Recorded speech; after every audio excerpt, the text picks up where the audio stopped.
राम राम जी। ठीक है। जय श्री राम, जय भीम, जय हिंद। नमस्कार। सब सारे आपके अभिवादन मैंने ले लिए हैं और अब क्लास को हम आगे बढ़ाते हैं। ठीक है। तो क्वेश्चंस हम करेंगे। ठीक है, क्वेश्चंस का भी सेट है, लेकिन क्वेश्चन से पहले एक कॉन्सेप्ट है, पहले उसको भी समझ लेते हैं, फिर सवालों को लगाना शुरू कर देंगे। ठीक है, चलो। सबसे पहले एक एक कॉन्सेप्ट रहती है इसी में, उसे कहते हैं साथियों करणियों की तुलना। कॉन्सेप्ट यानी एक अवधारणा है जिसका नाम है करणियों की तुलना। ये जो करणियों की तुलना है, इसको इंग्लिश में क्या कहते हैं? इसको इंग्लिश में कहते हैं कंपैरिजन ऑफ सर्ट्स। ठीक है, कंपैरिजन ऑफ सर्ट्स, करणियों की तुलना यानी कंपैरिजन ऑफ सर्ट्स। अगर आप प्रीवियस ईयर पेपर उठा के देखेंगे किसी भी पुलिस भर्ती का, तो वहां पर आपको यहां से एक टॉपिक देखने को मिलेगा। निश्चित रूप से एक आध क्वेश्चन यहां से आ ही जाता है, महत्वपूर्ण टॉपिक है, ध्यान से देखना। ठीक है, वर्कशीट बन गई है, वर्कशीट आपको मिल जाएगी, मेरे फोन में ही है। ठीक है, कल रात वर्कशीट अपलोड नहीं करी थी, उसमें कुछ एरर थी, तो फिर दोबारा से उसको ठीक करवाया गया है, तो वो दोबारा से मैं करवा दूंगा, आज हो जाएगा वो काम। ठीक है, चलो। तो करणियों की तुलना, सबसे पहले समझो कि करणी होती क्या है। जैसे अगर मैं आपसे कहूं कि दो का वर्ग क्या होता है, अगर मैं आपसे कहूं कि दो का वर्ग क्या होता है, हाँ, तो आप क्या कहोगे? आप कहोगे गुरुजी दो का वर्ग होता है 2 गुणा 2। दो का वर्ग क्या होता है? 2 गुणा 2 यानी कि 4 होता है।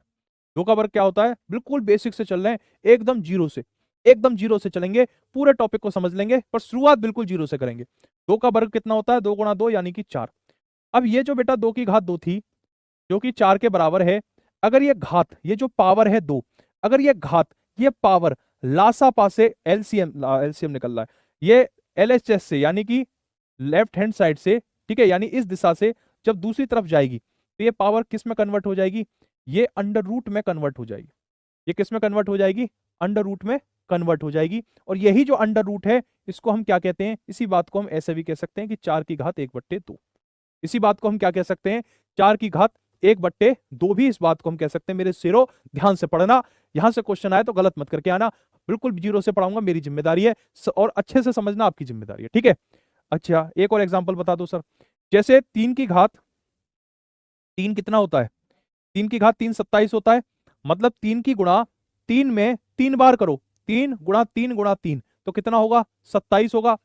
3 की घात 3 कितना होता है? 27। अगर ये जो बेटा घात है, ये जो पावर है 3 के ऊपर, इस पावर को अगर मैं एलएचएस से आरएचएस में ले जाऊंगा, ठीक है, तो मैं इसे ऐसे भी कह सकता हूं कि 27 की घात 1/3, या फिर मैं इसे ऐसे भी कह सकता हूं क्यूब रूट 27। मैं इसे ऐसे भी कह सकता हूं क्यूब रूट 27, या 27 की घात 1/3। दोनों का मतलब क्या होता है? बिल्कुल समान होता है। दोनों का मतलब क्या होता है बेटा? बिल्कुल समान होता है, इससे ज्यादा इसमें कुछ भी नहीं है। ठीक है, ठीक है। अब ऐसे ही एक और ले लेते हैं, और एग्जांपल ले लेते हैं। जैसे अगर मैं आपसे ये कहूं कि 4 की घात 5 है, तो इसका मतलब क्या है? कि 4 की गुणा 4 में 5 बार करनी है। ठीक है, तो इसका मतलब क्या हो गया? 4 की गुणा 4 में की 16, 16 चौका 64, 64 का मतलब कितना होता है? 64 का 4 गुना 128, 256, 256 का 4 गुना कितना होता है बेटा? 1024, 1024 होता है। ठीक है, 1024। तो 4 की घात 5 का मतलब क्या हो गया? 1024 हो गया। अगर इस पावर को 5 को अगर मैं एलएचएस से, मतलब इस दिशा से बराबर की दूसरी साइड लेके जाऊंगा, तो 4 जैसा है वैसा ही रहेगा, बराबर जैसा है वैसा ही रहेगा, 1024 जैसा है वैसा ही रहेगा। ये जो पावर है, जब ये एलएचएस से आरएचएस में जाएगी, तो ये बट्टे में, ये पावर में 1/5 हो जाएगी। जो यहाँ पे 5 था ना, यहाँ पर 1/5 हो जाएगा। और इस बात को मैं कैसे भी कह सकता हूँ? इस बात को मैं ऐसे भी कह सकता हूँ, पेंटा रूट 1024। मतलब यहाँ पर 5, 1024, इन दोनों का मतलब क्या है? एक ही है, यानी बीच में या आ रहा है। या का मतलब है कि दोनों की बात क्या है? एक ही है।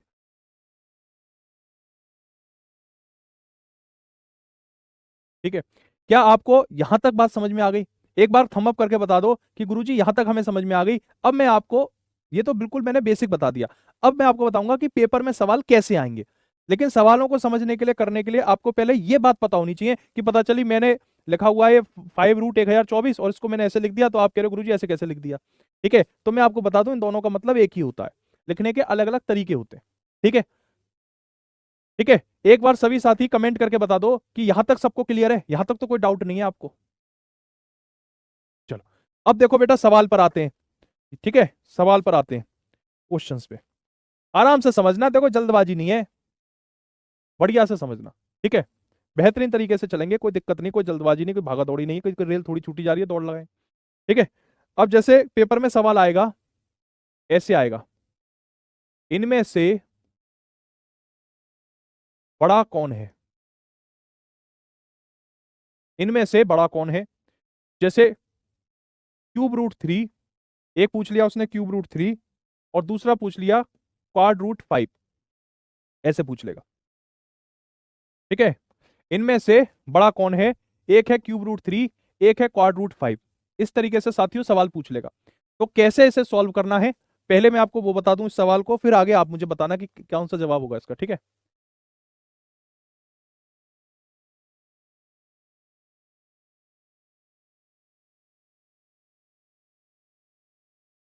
ठीक है, चलो कैसे करेंगे बेटा। देखो अब मैंने जो यहाँ बात बताई थी उसका फायदा उठाओ। यहाँ पर क्यूब रूट 3 लिखा है तो इसको मैं ऐसे लिख सकता हूँ 3 की घात 1/3, कोई दिक्कत। ये लिखा है 5 तो मैं इसको ऐसे लिख सकता हूँ पावर 1/4, ऐसे लिख सकता हूँ कि नहीं लिख सकता हूँ।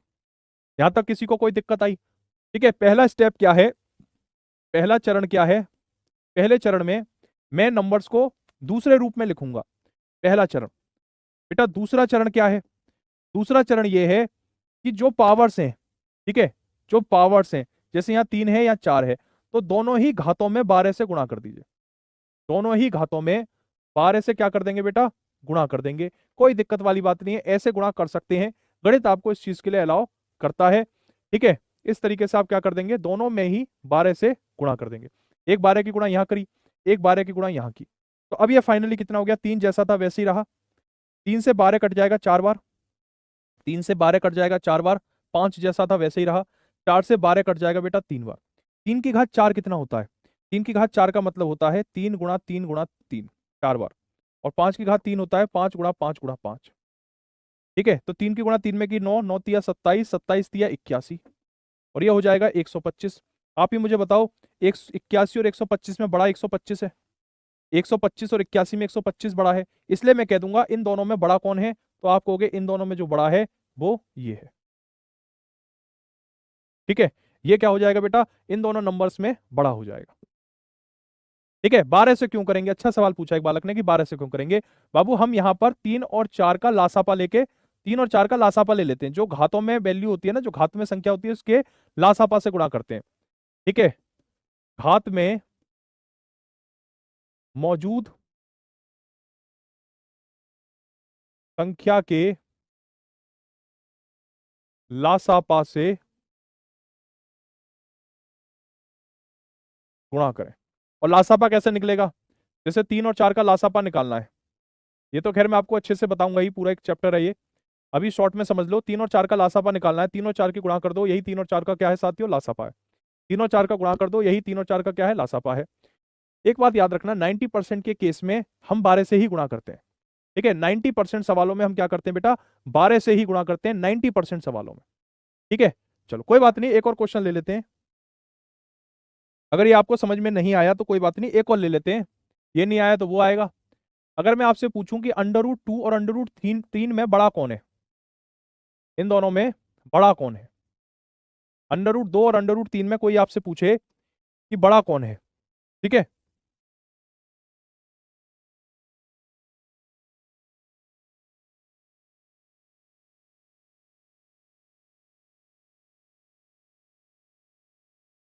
ठीक है, √2 और √3 में पूछे बड़ा कौन है, तो बेटा दो जैसा है वैसे ही रहेगा।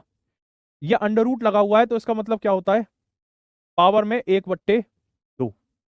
ठीक है, ये 3 है, जैसा है वैसे ही रहेगा, इस पर अंडर रूट लगाए, यानी कि इसका मतलब है कि पावर में क्या है, 1/2। अब एक बात समझो, यहां भी 2 है, यहां भी 2 है, तो 2 और 2 का लासापा ले लो। नहीं ले पा रहे कोई बात नहीं, 2 और 2 की गुणा करके दोनों तरफ गुणा कर दो। 2 और 2 की गुणा करी 4, 4 की गुणा इधर भी कर दो, 4 की गुणा इधर भी कर दो। 2 जैसा है वैसे ही रहा, 2 से 4 कट गया 2 बार, 2 से 3 जैसा है वैसे ही रहा, 2 से 4 कट गया 2 बार। 2 की घात 2 4 होता है, 3 की घात 2 कितना होता है, 9। तो कौन बड़ा है, 9 बड़ा है, यानी कि इन दोनों में बड़ा कौन सा है, तो आप कहोगे √3 बड़ा है। बड़ा कौन सा है, 3 बड़ा है।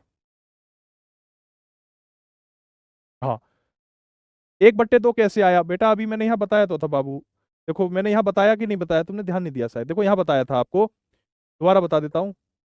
सेकंड ऊपर नीचे हो गया। देखो मैंने आपको थोड़ी देर पहले ही बताया था, अभी क्लास शुरुआती इससे करी थी कि अगर √2 लिखा है तो इसको मैं 2 की घात 1/2 भी कह सकता हूं। अगर ऐसे लिखा हुआ है ³ √2, मतलब ऐसा चिन्ह बना हुआ है और बीच में 3 लिखा हुआ है आगे, तो इसको मैं 2 की घात 1/3 भी कह सकता हूं। 2 की घात 1/3 कहूं या फिर ³ √2 कहूं, दोनों का मतलब क्या होता है बेटा? समान होता है। दोनों का मतलब क्या होता है? समान होता है। ठीक है, कोई बात नहीं। देखो जरूरी नहीं है एलसीएम लो। देखो यहां पर हमने 4 से गुणा करी है, आप कह रहे हो गुरुजी 4 से गुणा ना जरूरी है कि 4 से गुणा करें? नहीं, कोई जरूरत नहीं है कि 4 से गुणा करो, कोई जरूरत नहीं है। 4 से मत करो गुणा, 2 से कर दो। 2 से 2 कट गया तो 2 रह गया, 2 से 2 कट गया तो 3 रह गया। बड़ा कौन सा है? 3। तब भी तुम्हारा आंसर क्या आएगा? √3 ही आएगा। ऐसा कोई रूल नहीं है कि यहां पर तुम 2 से ही गुणा करो, 4 से ही करो। मतलब इन दोनों संख्याओं को विभाजित करने वाले संख्या से कर दो। इतना जरूर नियम है कि यहाँ जो नंबर हो वही नंबर यहाँ होना चाहिए। नंबर अलग मत कर देना, यहाँ 2 कर दिया वहां 3 कर दिया। ठीक है, चलो इसके अलावा एक क्वेश्चन और ले लेते हैं बेटा इसी में, एक सवाल और ले लेते हैं मेरे शेरों, एक क्वेश्चन और ले लेते हैं अभी इसी में। ठीक है, 4 से बेटा कोई कंपलसरी नहीं है कि 4 से गुणा करना है, 2 से भी करोगे तो भी आ जाएगा। ठीक है, अच्छा एक बात बताओ, अगर मैं आपसे कहूं ³ √6 और क्वाड √8, इनमें बड़ा कौन है? जिन बच्चों को अभी तक समझ में नहीं आया है या हल्का फुल्का डाउट है, उनके लिए मैं फिर से एक क्वेश्चन लेकर आ रहा हूं, उनके लिए फिर से एक सवाल लेकर आ रहा हूं। जिन बच्चों को हल्का फुल्का डाउट है उनके लिए फिर से एक सवाल लेकर आया हूं। इस क्वेश्चन के माध्यम से जो उनका हल्का फुल्का डाउट है वो और कम हो जाएगा। ठीक है, जैसे इस सवाल को देखें, बताओ इन दोनों में बड़ा कौन सा है? ठीक है, ³ √6 और क्वाड √8, इनमें से बड़ा कौन सा है?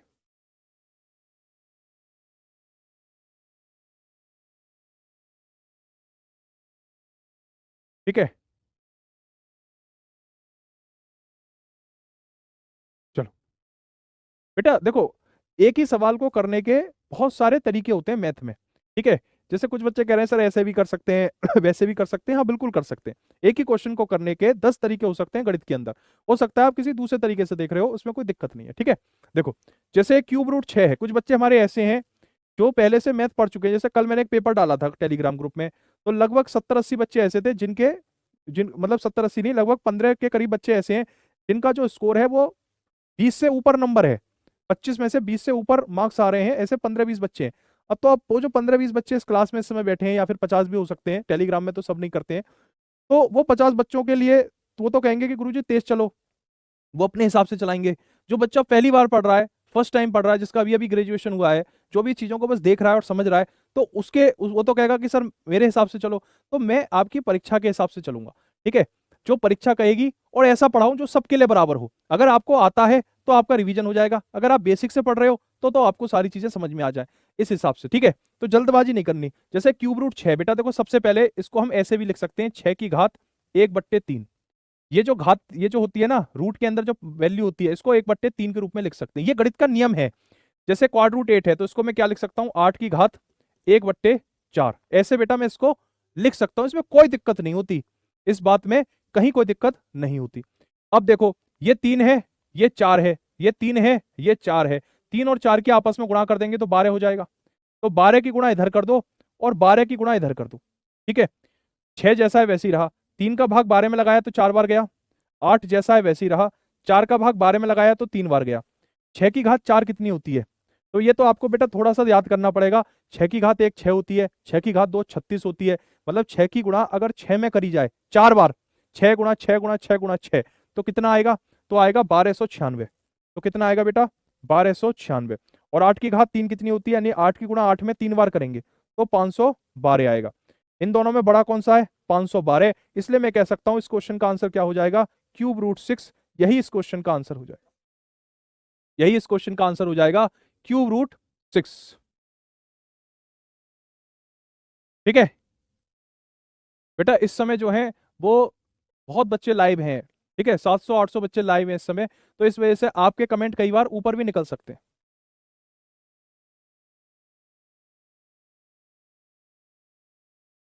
ठीक है,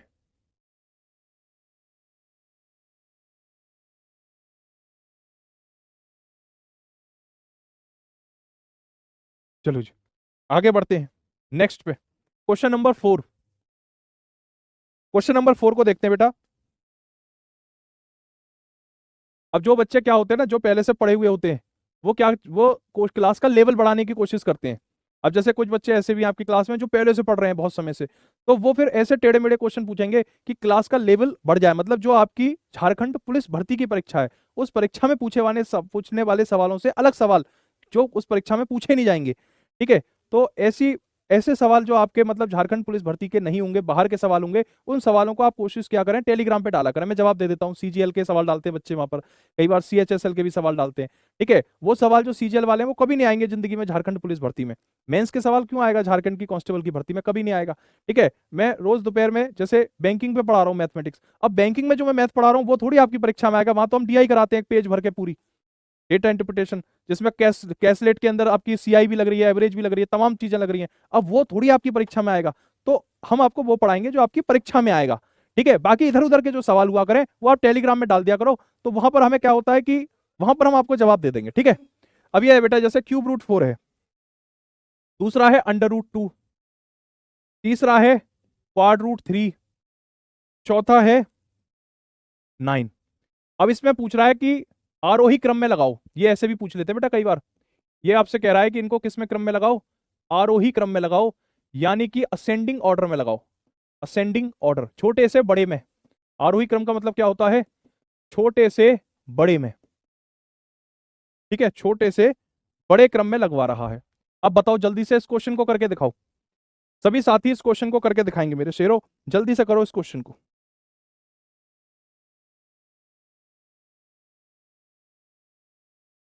ठीक है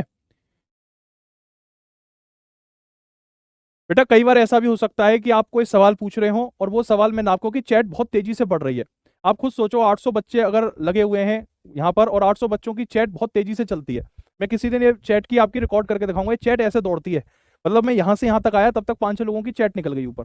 तो आपके अगर कोई डाउट है जो नहीं आप बार बार पूछ रहे हो, मुझ तक नहीं आ पा रहा हो, तो मैं माफी चाहूंगा। उसके लिए आप टेलीग्राम पे मुझसे पूछ लिया करो, टेलीग्राम पे डाल देना। ठीक है, परेशान मत हो, जो आ जाएगा नजर में मैं उसको बता ही दूंगा आपको। सर हम 2 या 3 दिन पहले क्वेश्चन पूछे थे, अभी तक कोई जवाब नहीं आया सर। कहाँ पर पूछे थे बेटा, एसएमएस ग्रुप में करा करो। ठीक है, चलो इस क्वेश्चन को देखें बेटा। जैसे ये सवाल है, ध्यान से, अगर आप ध्यान से पढ़ाई करोगे ना, मैसेज से ज्यादा पढ़ाई पे ध्यान दोगे, आपको जरूरत ही नहीं पड़ेगी, डाउट की जरूरत ही नहीं आएगी कहीं भी। देखो ये 4 है, 4 लिख दिया। ये क्यूब रूट है, यानी कि इसकी पावर कितनी होगी बेटा, 1/3 हो गई। जैसे ये 2 है तो 2 लिख दिया, पूरे की पावर कितनी हो गई, 1/2 हो गई। ये 3 है तो 3 लिख दो, पूरे की पावर कितनी हो गई, 1/4 हो गई। ये 9 है, 9 लिख दो, पूरे की पावर कितनी हो गई, 1/6 हो गई। इस क्वेश्चन को सभी साथी ध्यान से करेंगे, समझेंगे। अगला सवाल आपको करना है, मैं नहीं कराऊंगा। इसे ध्यान से समझो, 4 को 4, 2 को 2, 3 को 3, 9 को 9, और जो पावर थी जैसे क्यूब है तो 1/3, 1/2, 1/4, 1/6। अब क्या करना है, ऐसी छोटी से छोटी संख्या सोचो जो 3, 2, 4, 6 सबसे कट जाए। ऐसी छोटी से छोटी संख्या सोचो जो 3, 2, 4 और 6 इन चारों नंबर से कट जाए। तो ऐसा छोटा से छोटा नंबर क्या है, खुद सोचो, दिमाग लगाओ। देखो आप सरकारी नौकरी की तैयारी कर रहे हो, ठीक है, 18 साल से आपकी उम्र कम नहीं है, इतना मैथ आपने पढ़ा है कि आप ऐसी संख्या सोच सकते हो जो 3 से भी कट जाए, 2 से भी कट जाए, 4 से भी कट जाए, 6 से भी कट जाए और छोटी से छोटी हो। तो वह 12 ही तो है, 12 ही तो है। तो 12 की गुणा सब में कर दो, ऐसा जो भी नंबर आया उसकी गुणा सब में कर दो, 12 की गुणा सभी घातों में कर दो, 12 की गुणा सब में कर दो। अब जैसे 4 है तो 4 लिख दो, 3 का भाग 12 में लगाया 4 बार जाएगा, 2 है 2 लिख दो, 2 का भाग 12 में लगाएंगे बेटा 6 बार जाएगा, 3 है 3 लिख दो, 4 का भाग 12 में लगाओगे 3 बार जाएगा, 9 है 9 लिख दो, 6 का भाग 12 में लगाएंगे तो 2 बार जाएगा। ठीक है, अब सॉल्व कर लो। 4 की घात 4 का मतलब क्या होता है कि 4 की गुणा 4 में कर दो 4 बार, 4 चौके 16, 16 चौके 64, 64 चौके 256, 2 की घात 6 कितना होता है 64, 3 की घात 3 27, 9 की घात 2 81। छोटे से बड़े में लगाना है, सबसे छोटी संख्या 27 है, 27, 27 किसको व्यक्त करती है, इसको व्यक्त करती है पीले वाले को, यानी कि 3। 27 से बड़ा कौन सा है 64, 64 किसको व्यक्त करती है √2 को, 64 से बड़ा 81, 81 किसको व्यक्त करती है 9 को, और 256 किसको व्यक्त करती है क्यूब रूट 4 को। तो आपका आंसर क्या हो गया बेटा, ये आंसर हो गया। जो आपको 4 नंबर दिख रहे हैं ये छोटे से बड़े क्रम में है, छोटे से बड़े क्रम में है। आपसे पूछे सबसे बड़ी संख्या क्या है, तो आपका आंसर हो जाएगा क्यूब रूट 4। ठीक है, हाँ बहुत शानदार, 27, 64, 81, 256 है। अच्छा, ये तो ठंडी हो गई होगी, अब पता ही ना चला है बालकों के आगे। चलो कोई ना, अभी क्लास है जाता, देखो। ठीक है बाबू, यहां तक क्लियर हो गया। चलो एक क्वेश्चन और ले लेते हैं इसी पर आधारित, बहुत छोटा सा कॉन्सेप्ट है बेटा, इतना मुश्किल नहीं है। सबसे पहले तो आप अपने अंदर से डर खत्म करो यार, डर खत्म कर दो, बिल्कुल डर खत्म कर दो। डर तो होने नहीं चाहिए। मैंने टीचिंग के बच्चे पढ़ाए हुए हैं, और पता है जब मैं 2017 में योगी जी की सरकार आई थी उत्तर प्रदेश में, तब उन्होंने शिक्षा मित्रों को निरस्त कर दिया था, खारिज कर दिया था। अब ज्यादातर शिक्षा मित्र कौन थे, वो गांव में रहते थे, मतलब गांव के लोग थे। तो गांव के प्रधान से बातचीत करी उन्होंने, ग्रेजुएट थे, तो गांव के प्रधान ने वहां के सरकारी स्कूलों में उन्हें पढ़ाने के लिए उनका अप्रूवल दे दिया था। ठीक है, समाजवादी पार्टी के सरकार में उन सबको सरकारी बना दिया गया। योगी जी की सरकार आई तो उन्होंने कहा कि भाई हम कैसे चेक करें कि आप पढ़ा पाओगे कि नहीं पढ़ा पाओगे, हम आपकी गुणवत्ता की जांच करना चाहते हैं, तो इसके लिए आप सब सीटेट पास करो। ठीक है, सीटेट नहीं यूपी टेट पास करो सारे के सारे। तो अब वो जितने भी शिक्षा मित्र थे 2017 में, उन सबको निकाल दिया, सरकारी नौकरी से बाहर कर दिया, और उन सबसे कहा चलो तुम करो तैयारी करो यूपी टेट की। तो वहां मैंने पढ़ाया था उन बच्चों को। बच्चे क्या थे, वो तो बहुत बड़े बड़े थे, शिक्षा मित्र थे वो सारे। उनको अब उनकी पढ़ाई छूटे हुए 20-20 साल हो गए थे, ऐसे भी थे 20-20 साल हो गए थे जिन्होंने पढ़ाई नहीं करी थी। 2017 की बात कर रहा हूं। आप सोचो, उनके पेपर में भी ऐसे ही सवाल आते हैं जो मैं करा रहा हूं। यही सवाल आता है यूपी टेट में, यूपी टेट का लेवल आपकी लेवल से मैच करता है काफी ज्यादा। तो क्वेश्चन का लेवल भी ऐसे ही था, मैंने कराए थे क्वेश्चन, वो बच्चे समझ गए थे। ठीक है, आप भी जब वो समझ गए, सोचो जो 20 साल से मैथ नहीं पढ़ रहा वो समझ गया, तो आप तो 18, 20, 21 साल के हो, आपको क्यों नहीं मैथ समझ में आएगा? 100% आएगा। इसलिए मुझसे मत कहा करो कि सर मेरी मैथ कमजोर है। अरे तुम कमजोर थोड़ी हो, अपने आप को कभी कमजोर मत कहो साल से रो। ठीक है, कभी खुद को कमजोर मत आको। जब उनके अंदर इतनी इच्छा थी, जीतने की इच्छा थी, तो आप में क्यों नहीं होगी? अच्छा एक बात बताओ, ये सवाल है, ठीक है, इस क्वेश्चन को सभी साथी करना अपनी कॉपी में, और जहां फंस जाओ वहीं रुक जाना और देखना कि गुरुजी ने कैसे किया, गुरुजी ने कैसे किया। ये वाला क्वेश्चन है बेटा, इसको किस में लगाना है? आरोही क्रम में लगाना है, आरोही क्रम में, आरोही क्रम में लगाना है। लगाओ जल्दी से, छोटे से बड़े क्रम में लगाओ, करो बेटा इस क्वेश्चन को फास्ट।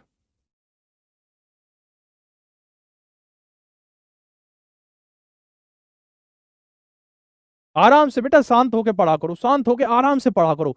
मैं भी तो देखो कितना आराम से पढ़ा रहा हूं, मैं भी तो पढ़ा रहा हूं ना आराम से, मैं तो नहीं भाग रहा, आराम से चल रहा हूं ना। आप भी आराम से चलो, घबरा, देखो जीवन में सफलता आराम से ही मिलती है, दौड़ भाग वाले जो होते हैं वो रह जाते हैं। ये 5 है, 5 लिखो। ये अंडर रूट है, मतलब घात 1/2। अगर कोई चिन्ह ना हो, कोई चिन्ह ना हो बेटा, तो घात में 1/2 कर देना, आंख मीच के, आंख बंद करके। 6 लिख दो घात में, या ऊपर क्या लिखा है अंडर रूट में 3 लिखा है, तो 1/3 कर दो। 7 लिख दो। 6 दिख रहा है तो 1/6 लिख दो।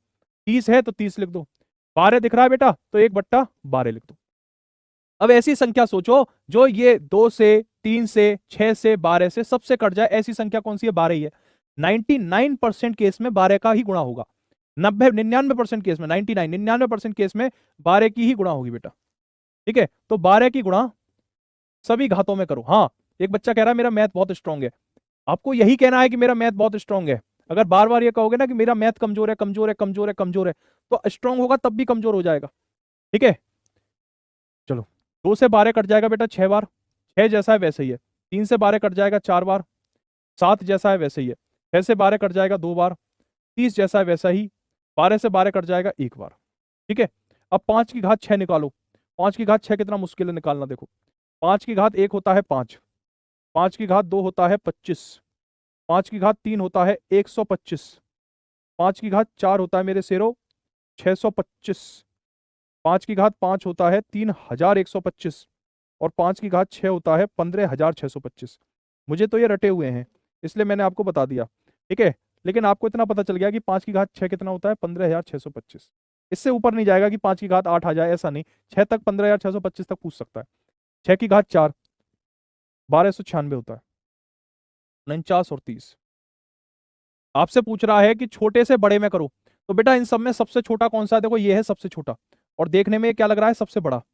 देखने में सबसे बड़ा लग रहा है 7, 6, 5 और 30, तो ये सबसे बड़ा लग रहा है देखने में, पर है सबसे छोटा। इसीलिए कहते हैं बेटा जो चीज दिखती है जरूरी नहीं कि वो सत्य हो।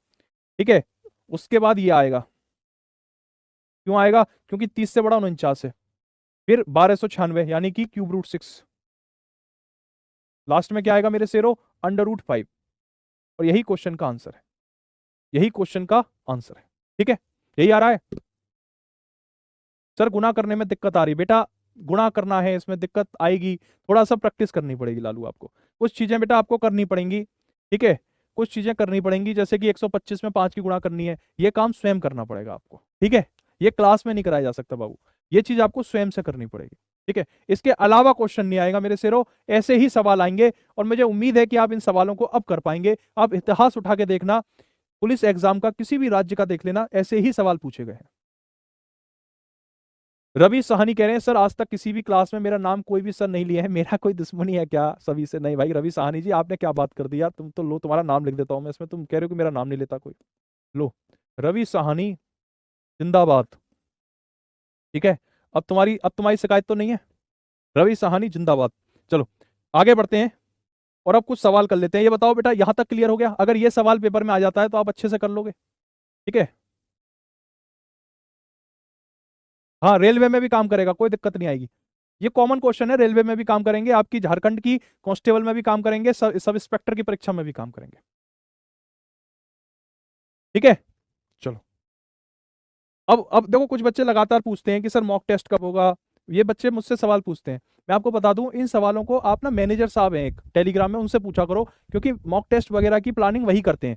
ठीक है, हमारा काम है क्लास में आके पढ़ाने का और आपके लिए नोट्स देने का, जैसे जो कुछ पढ़ा रहा हूँ वो बोर्ड पीडीएफ का। अब ये मॉक टेस्ट कब होंगे कब नहीं होंगे इसकी जानकारी मैनेजर साहब को होती है, आप उन्हीं से पूछा करो। तो कई बार बच्चे मुझसे पूछते हैं, अब मैं फंस जाता हूँ, क्या जवाब दूं? अब मैंने कह दिया सैटरडे को होगा, अब सैटरडे को वो प्लानिंग में नहीं है, तो फिर बात तो खराब हो जाएगी, तो फिर मैं चुप हो जाता हूँ। तो आप मैनेजर साहब को टैग करके पूछ लिया करो, उन्हें बिल्कुल सही जानकारी होती है इस बारे में। ठीक है, जैसे आप मुझसे इंग्लिश का पूछोगे तो मुझे नहीं पता भाई इंग्लिश में, ठीक है, मैथ में पूछोगे तो बता दूंगा, दूसरे सब्जेक्ट नहीं बता सकता ना मैं। अब ये सवाल देखो बेटा, 60 तथा 80 के बीच आने वाली सभी अभाज्य संख्याओं का योग कितना है? मेरे शेरो, ऐसी संख्याएं सोचो जो एक से और स्वयं से कटती हों और वह 60 से 80 के बीच में आती हों। ऐसी संख्याएं सोचो जो बेटा 60 और 80 के बीच में आती हों और एक और स्वयं से कटती हों। ठीक है, देखो 61, 61 एक ऐसी संख्या है जो किसी भी संख्या के पहाड़े में नहीं आती। आप मुझे बता दो कि 9 सत्ते 63, ठीक है, कोई भी ऐसी संख्या बता दो जिसके पहाड़े में 61 आता हो। 61 किसी के पहाड़े में नहीं आता, 61 अलग ही लेवल का नंबर है। ठीक है, तो 61 कैसा है? एक प्राइम नंबर है, 61 एक से कटेगा और 61 से कटेगा। फिर 61 के बाद आता है 62, 62 31 के पहाड़े में आता है, 31 दूनी 62, 63 9 के पहाड़े 7 के पहाड़े में आता है, 64 8 के पहाड़े में आता है, 65 13 के पहाड़े में आता है, 66 11 के पहाड़े में आता है, 67 67 एक ऐसा नंबर है साथियों जो किसी भी संख्या के पहाड़े में नहीं आता। ऐसे ही 71, ऐसे ही 73, ऐसे ही 79। ठीक है, आपको इन सबको क्या करना है? जोड़ के बताना है। 60 से 80 के बीच आने वाली सभी अवाज संख्याओं को जोड़ना है। तो देखो 9 में 3 जोड़ा 12, 12 और 1 13, 7 20 और 1 21 का 1 हासिल का 2, 2 और 6 8 6 14, 7 21 28 7 35। तो आपका उत्तर कितना होगा मेरे शेरो? ऑप्शन नंबर सी हो जाएगा इसका answer, 351। 351 is a right answer. ठीक है, क्या आंसर हो जाएगा? 351 हो जाएगा। ऐसी संख्याओं का योग पूछ रहा है जो 60 से 80 के बीच में आती हैं और स्वयं से कटती हैं और एक से कटती हैं। तो ऐसी संख्या कौन सी होती है बेटा? 61 67 71 73 79। ये इस तरह के सवाल आपको पेपर में देखने को मिलेंगे मेरे शेरो, ध्यान से कर लो इन सवालों को। ठीक है, 69 भी तो हो सकता है।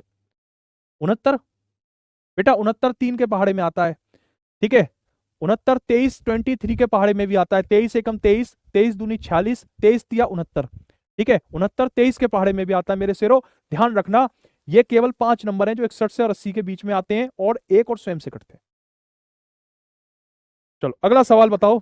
अगला सवाल बेटा आपके सामने ये रहा, एक धनात्मक संख्या से 4 कम करने पर वह उसके व्युत्क्रम की 21 गुना के बराबर हो जाती है, वह संख्या क्या है? परीक्षा में पूछा जा सकने वाला सवाल है, नंबर सिस्टम चैप्टर से।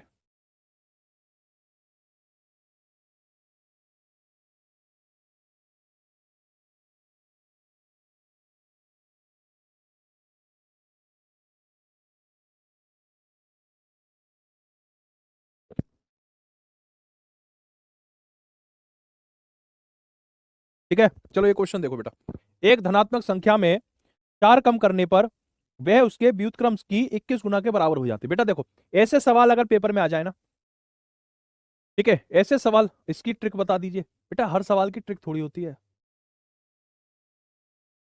इसकी बेटा कोई ट्रिक नहीं है, इस वाले क्वेश्चन की कह रहे हो ना आप।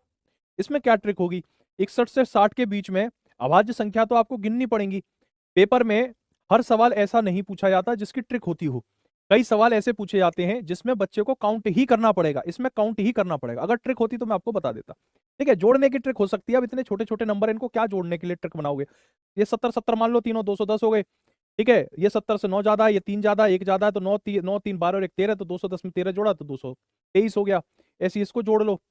तो अगर इसको भी ट्रिक से जोड़ने लग गए तो उतना ही टाइम खा जाएगा ये, इससे बढ़िया आराम से जोड़ लो, छोटे नंबर है, 4 5 नंबर है, आराम से जोड़ लो। ठीक है, ज्यादा ट्रिक के पीछे मत भागो, जहां ट्रिक की आवश्यकता होगी बिना कहे बता दूंगा। ठीक है, इस क्वेश्चन में ट्रिक लगेगी, यहां बताऊंगा। देखो, एक धनात्मक संख्या से 4 कम करने पर, मान लो बेटा धनात्मक संख्या x है, मान लो कि धनात्मक संख्या x है, जो कह रहा है वैसे करते हैं अच्छे बच्चे की तरह। एक धनात्मक संख्या से यानी x से 4 कम करने पर, यानी x में से 4 घटा दो, x में से 4 कम करने पर वह उसके व्युत्क्रम की 21 गुना हो जाती है। यानी कि ये जो है ना, ये किसके बराबर होती है, यह x के व्युत्क्रम। x का व्युत्क्रम क्या होता है, x का मैंने कल बताया था, व्युत्क्रम का मतलब होता है उल्टा। x का व्युत्क्रम क्या होता है, 1/x। तो यानी कि यह जो नंबर है x-4, ये x के व्युत्क्रम यानी 1/x का यानी गुणा 21 यानी 21 ये बराबर हो जाती है, यानी कि बराबर। तो आपसे पूछ रहा है कि संख्या बताओ, यानी कि बेटा अब दो तरीके हैं, या तो इसको सॉल्व करो पूरे क्वेश्चन को, x की गुणा x में करो, x² - 4x बराबर 21 और एक द्विघात समीकरण बन जाएगा, फिर उसे सॉल्व करो। इतना करने की जरूरत नहीं है, यहां पर ट्रिक लगेगी, यहां ट्रिक लगेगी। आपसे x की वैल्यू पूछ रहा है तो ऑप्शन में से उठा के देखो कौन सी ऐसी संख्या है जिसको मैं x की जगह रखूं तो कंडीशन सेटिस्फाई हो जाए। अगर मैं बेटा ऑप्शन नंबर बी 7 को रखूं x की जगह, तो 7 - 4 बराबर होगा 21/7 के। 7 में से 4 घटाओगे 3, 7 का भाग 21 में लगाओगे 3, दोनों बराबर हो गए, यानी option number B is the right answer. समझ गए बात को, ऐसे लालू ट्रिक लगेगी इसमें। ठीक है, ऐसे बाबू इसमें ट्रिक लगेगी।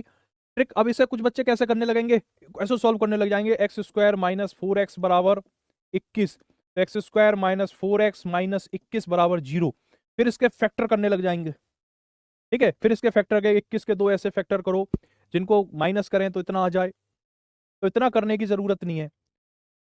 ठीक है, क्वाड्रेटिक इक्वेशन का सवाल बन जाएगा। x की वैल्यू कितनी आ जाएगी बेटा, 3 आंसर हो जाएगा इसका, 5 आंसर नहीं होगा बाबू। 5 कैसे हो जाएगा, एक 5 में से 4 घटाएगा तो 1 आएगा, क्या 5 का भाग 21 में लगा सकते हो, नहीं लगाओगे। ठीक है, option B is the right answer.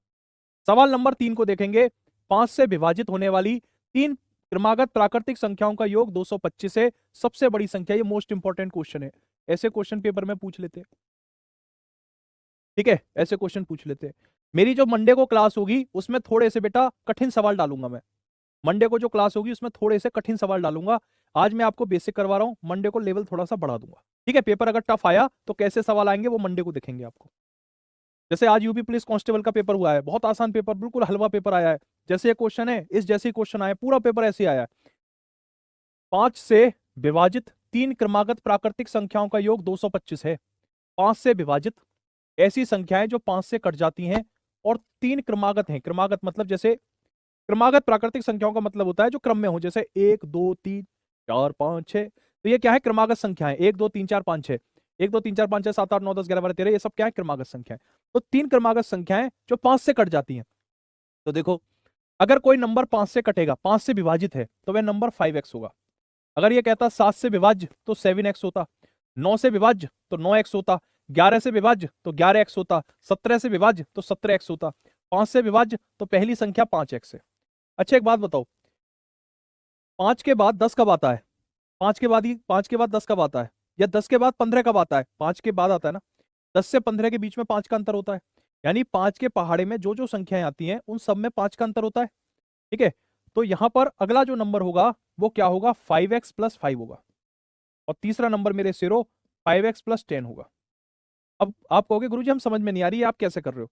मान लो कि x की जगह 1 है, तो 5 की गुणा 1 में करी तो 5 हो गया, 5 में 5 जोड़ा तो 10 हो गया, 5 में 10 जोड़ा तो 15 हो गया। हो गया कि नहीं हो गया।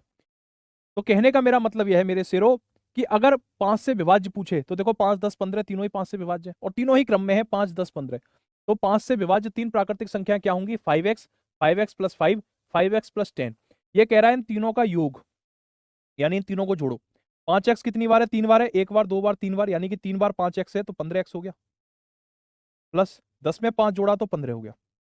ये किसके बराबर है? सवाल में दिया गया है 225 के बराबर है। तो 15x बराबर क्या हो गया? 225 में से 15 घटाएंगे तो 210, और x बराबर क्या हो गया बेटा? 210/15। 15 से 210 काटोगे तो 14 बार कटेगा। कितनी बार कटेगा? 14 बार कटेगा। यानी x का मान कितना आ गया मेरे शेरों? 14 आ गया। x का मान 14 आ गया। तो संख्याएं क्या क्या हो जाएंगी? जो 5x वाली संख्या है वो 14 पंजे 70, ये हो जाएगी 75, ये हो जाएगी 80। इनमें सबसे बड़ी कौन सी है? 80। यही क्वेश्चन का आंसर है, ऑप्शन नंबर डी।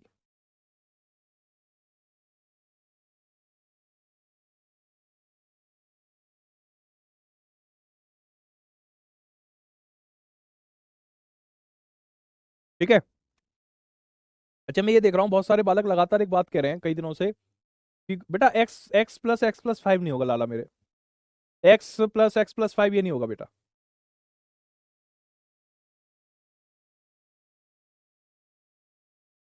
5x से करो तो ज्यादा बेटर है, ठीक है, क्योंकि वो मल्टीपल की बात कर रहा है। x+5 x+10 वाले जो आप अपना रहे हो मेथड, रवि साहनी जी, फंस जाओगे बेटा इसमें। ठीक है, इसमें आप फंस सकते हो। ये इस क्वेश्चन में इजी लग रहा है आपको, लेकिन ये फंसा देगा आपको। बहुत सारे ऐसे क्वेश्चन बनेंगे, इसलिए जो सही तरीका है उसी पे रहिए क्वेश्चन को। हाँ, संडे को बेटा क्लास नहीं रहेगी आपकी। एक बार और बताइए सर। ठीक है, 5 से विभाज्य 3 क्रमागत प्राकृतिक संख्याओं का योग 2 से 25 है, यानी कि 5 से विभाज्य क्या होगी? 5x। ठीक है, दूसरी क्या होगी? 5x+5, तीसरी होगी 5x+10। हम कुछ बच्चे इस क्वेश्चन को ऐसे भी करते हैं कि पहली मान लो x, दूसरी मान लो x+5, और तीसरी मान लो x+10, तीनों को जोड़ दिया तो 3x+15, जो बराबर है 225 के। तो 3x बराबर कितना हो गया? 210, और x की वैल्यू आ गई 70। ऐसे भी करते हैं कुछ बच्चे। ठीक है, x की वैल्यू कितनी आ जाती है यहाँ पर? 70 आ जाती है। तो अगर x की वैल्यू 70 है तो ये वाला x हो जाएगा 70, दूसरा हो जाएगा 75, तीसरा हो जाएगा 80। ये वाला मेथड जो है इस क्वेश्चन के लिए तो ठीक है, लेकिन ये मेथड हर क्वेश्चन में काम नहीं करता, इस वजह से मैंने इसको प्रेफर नहीं करा। ठीक है, लेकिन आप इस क्वेश्चन में इस मेथड को लगा सकते हैं, ये गलत नहीं है। ठीक है, लेकिन ये सार्वभौमिक नहीं है। हमें ऐसा मेथड चाहिए जो हर सवाल में लगता हो। तो मेरी आपको ये कहना है कि इसको प्रेफरेंस दो, और अगर आपको ये आसान लग रहा है तो इससे भी आप कर सकते हो। इस सवाल को इससे भी किया जा सकता है। ठीक है, ठीक है, चलो अगला क्वेश्चन देखेंगे। देखो ये कितना प्यारा क्वेश्चन है, एकदम बेहतरीन क्वेश्चन है, शानदार। ये वाला क्वेश्चन पढ़ेंगे सभी बच्चे और खुद से करने का प्रयास करेंगे बेटा। इसमें आपका दिमाग लगेगा, कोई इसमें गणित का सूत्र वूत्र नहीं लगेगा। हाँ, वर्कशीट दे दूंगा बेटा, वर्कशीट दे दूंगा। सर ये मेरा व्हाट्सएप खुल जाएगा क्या? आपको खुला हुआ लॉगिन है? किसी को खुला लॉगिन है किसी का?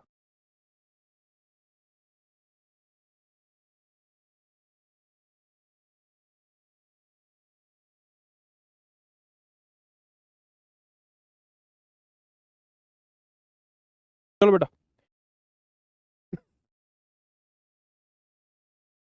ना ना ना ना।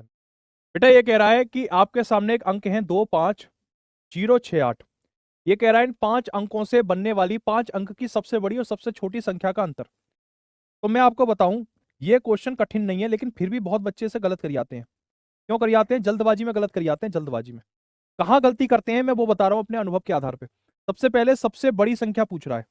एक बात बताओ, 25068 में सबसे बड़ा अंक कौन सा है? 8, तो 8।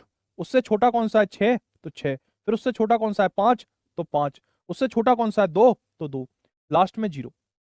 ठीक है, अगर आपको अंक दे दे और आपसे पूछे कि इन अंकों से सबसे बड़ी संख्या बनाओ, तो क्या करोगे बेटा? जो सबसे बड़ा अंक होगा उसे पहले रखो, जो उससे छोटा हो उसे दूसरे पे रखो, जो उससे छोटा हो उसे तीसरे पे, जो उससे छोटा हो चौथा, जो सबसे छोटा हो उसे 5वें जगह रख दो। अब सबसे छोटी बताओ। तो अब बच्चे पता, देखो मेरे मेरे शेरों, बच्चे कहाँ गलती करते हैं?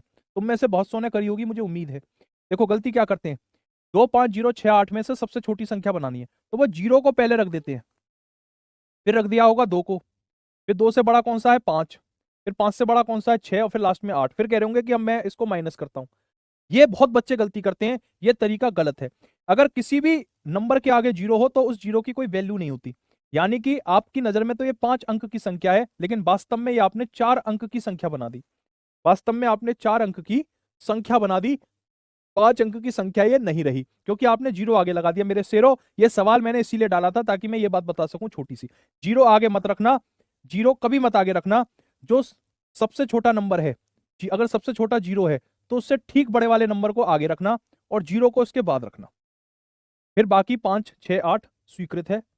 अब इन दोनों को माइनस कर दो, ठीक है। जीरो को मत रखना सबसे आगे, अगर सबसे छोटा अंक जीरो है तो उसे सबसे आगे मत रखना, उससे ठीक बड़े वाले अंक को सबसे पहले रखना, उसके बाद जीरो रखना, फिर बचे हुए अंकों को रखना। 10 में से 8 गया तो 2 बचेगा, 10 में से 8 गया तो 2, यहां 1 रह गया, इसने उधार ले लिया। 11 में से 6 घटाओगे तो बेटा 5 बचेगा, यहां 4 रह गया, 4 में से 5, 14 में से 5 गया तो 9 रह गया, 5, 8 में से 2 गया 6, 65,952। ऑप्शन नंबर सी मेरे शेरों इस सवाल का आंसर हो जाएगा, 65,952। ठीक है, मैंने भी यही गलती करी, मुझे मालूम था ना तुम क्या गलती करोगे कहां नहीं करोगे। तुम्हारी रस नस नस से वाकिफ हूं मैं, नस नस से, ठीक है, कहां गलती करोगे कहां नहीं करोगे। ठीक है, क्योंकि इस चीज का ध्यान रखना, जीरो आगे मत रख देना। पहले जो सबसे छोटा अंक अगर जीरो है तो उससे बड़े वाले अंक को पहले रखना, फिर जीरो रखना, फिर उससे बड़ा, उससे बड़ा, उससे बड़ा, ऐसे करना। ठीक है, कभी गलत नहीं होगा मेरे शेरों। ये छोटी छोटी बातें हैं, इन्हीं छोटी छोटी बातों को पकड़ लो। 25 में 25 क्वेश्चन सही करके आओगे, एक गलत नहीं होगा। इस सवाल का आंसर बताएंगे मेरे सारे शेर। सवाल नंबर 5,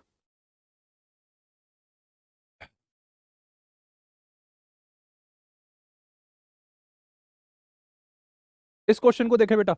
निम्नलिखित कथनों में से कौन सा कथन सही नहीं है, कौन सा कथन सही नहीं है। ठीक है, कौन सा कथन सही नहीं है। पहला, प्रत्येक प्राकृतिक संख्या एक वास्तविक संख्या है। हाँ बिल्कुल है।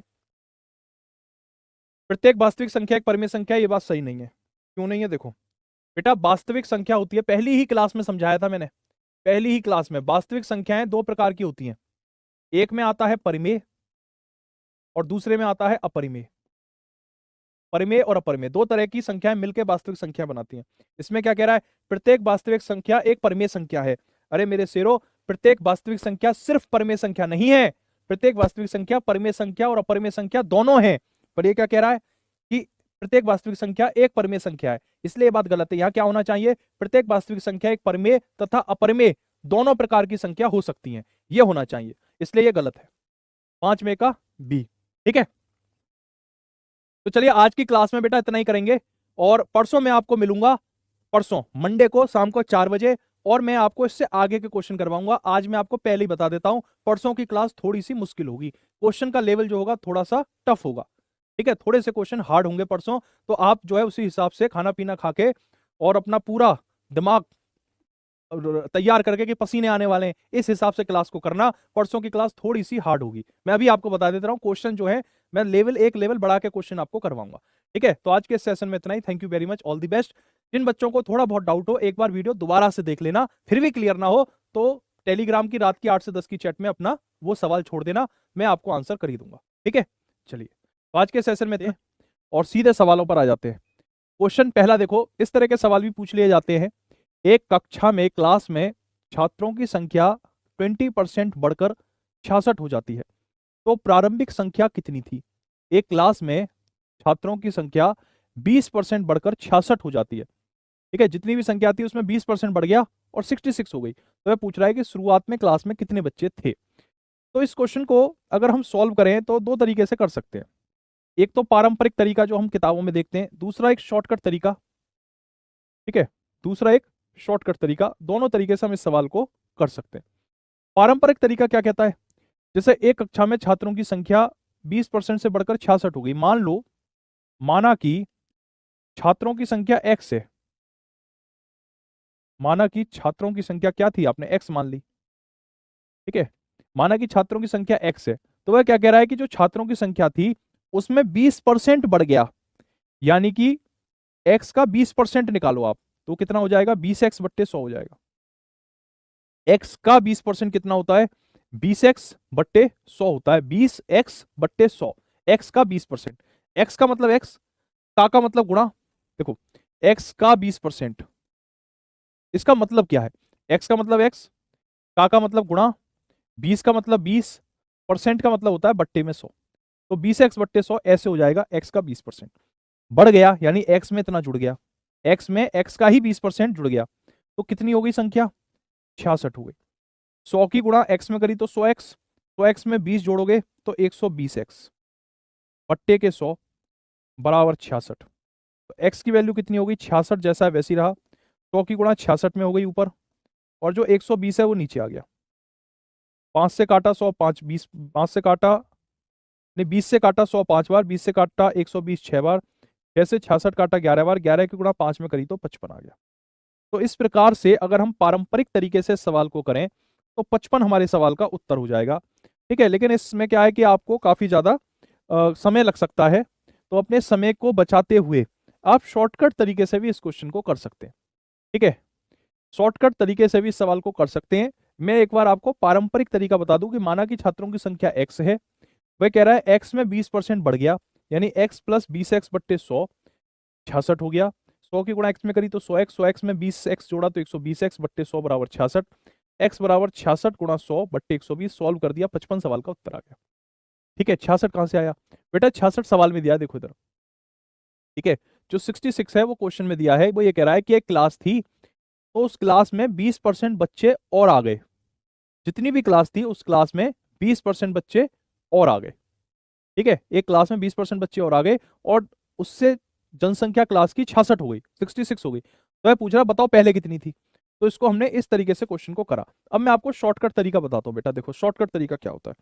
कुछ चीजें आपको याद कर लेना, याद क्या कर लेना, सबको पता ही होती है।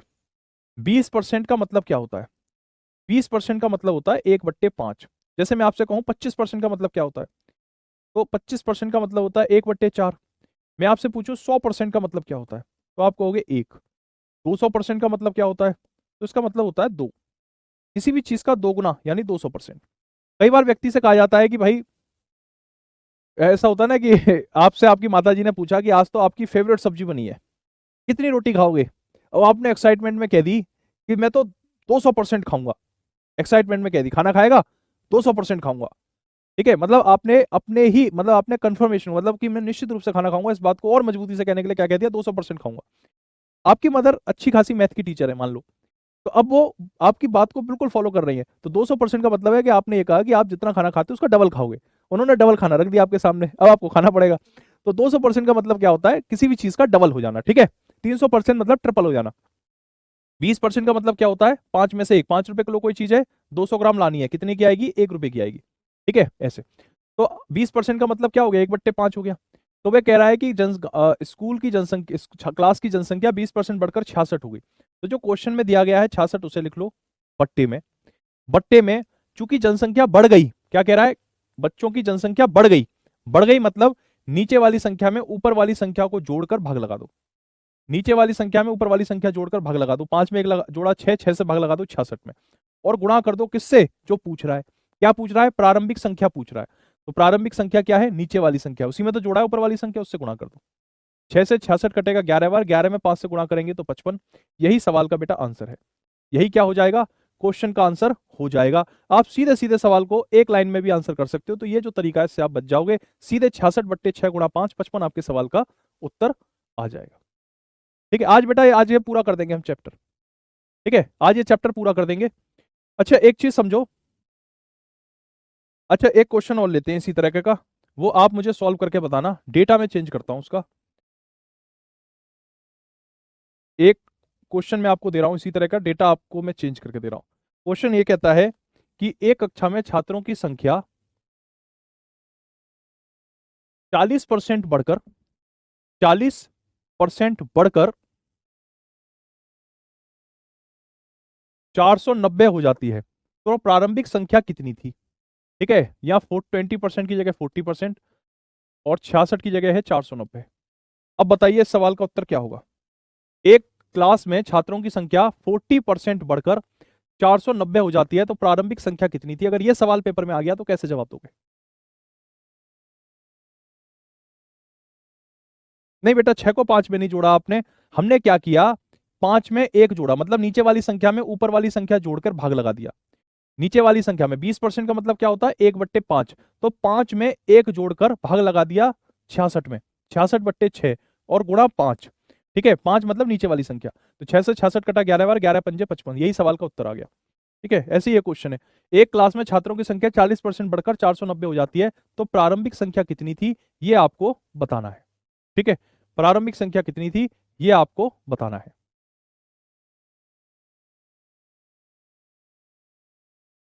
चलो 350 आ रहा है, बहुत बढ़िया बेटा। देखो 40% है, 40% क्या होता है, एक बात को समझो ना, 20% 1/5 होता है, तो 40% क्या होगा, 1/5 का डबल यानी 2/5 होगा कि नहीं होगा। 40% मतलब ऐसे समझो कि 5 रुपए किलो दही है, 40% यानी 400 ग्राम दही लाना है, तो कितने रुपए खर्च करोगे, 2 रुपए खर्च करोगे। ठीक है, तो जो क्वेश्चन में दिया गया है 490 वो बट्टे बढ़ रहा है, इसलिए 5 में 2 जोड़कर भाग लगा दो, किसमें लगा दो, 490 में, और गुणा कर दो 5 में। 7 से कट जाएगा बेटा 70 बार, 70 की गुणा 5 में करेंगे तो 350। यही क्वेश्चन का आंसर है, यही क्या हो जाएगा, सवाल का उत्तर 350। ठीक है बेटा, 350 सवाल का सीधे सीधे आंसर आ जाएगा। आपने क्या करा, 40% फ्रैक्शनल वैल्यू निकाली 2/5, नीचे वाली संख्या में ऊपर वाली संख्या जोड़कर दी गई संख्या में भाग लगा दिया, नीचे वाली संख्या को ऊपर वाली संख्या में जोड़कर दी गई संख्या में भाग लगा दिया, 490/7 गुणा, जो पूछ रहा है उससे गुणा करते हैं हमेशा, जो पूछे उससे गुणा। क्या पूछ रहा है, प्रारंभिक संख्या बताओ, तो प्रारंभिक संख्या क्या है, नीचे वाली संख्या 5, उससे गुणा कर दिया, तो 70 × 5 350, सही आंसर है। अगला क्वेश्चन देखेंगे बेटा, क्वेश्चन नंबर 2 देखिए, 2 अंकों की किसी संख्या और उन अंकों को आपस में बदलकर बनाई गई संख्या के बीच अंतर सदा विभाजित होगा। 2 अंकों की एक संख्या है और उनके अंकों को आपस में बदलकर एक नई संख्या बनाई गई है, तो वे आपसे पूछ रहा है कि ऐसी संख्या हमेशा किससे कटेगी, 10 से, 9 से, 11 से, 6 से।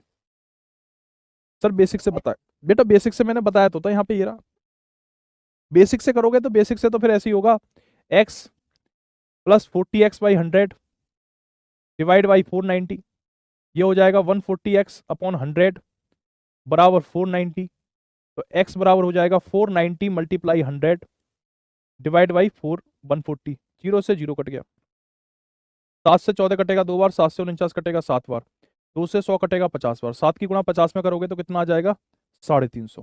ठीक है, बेसिक से करोगे तो ऐसे 350 आएगा, ये आपका डायरेक्ट 350 आ रहा है। ठीक है, कभी गलत नहीं होगा इस तरीके से करोगे तो, दोनों तरीके ठीक है।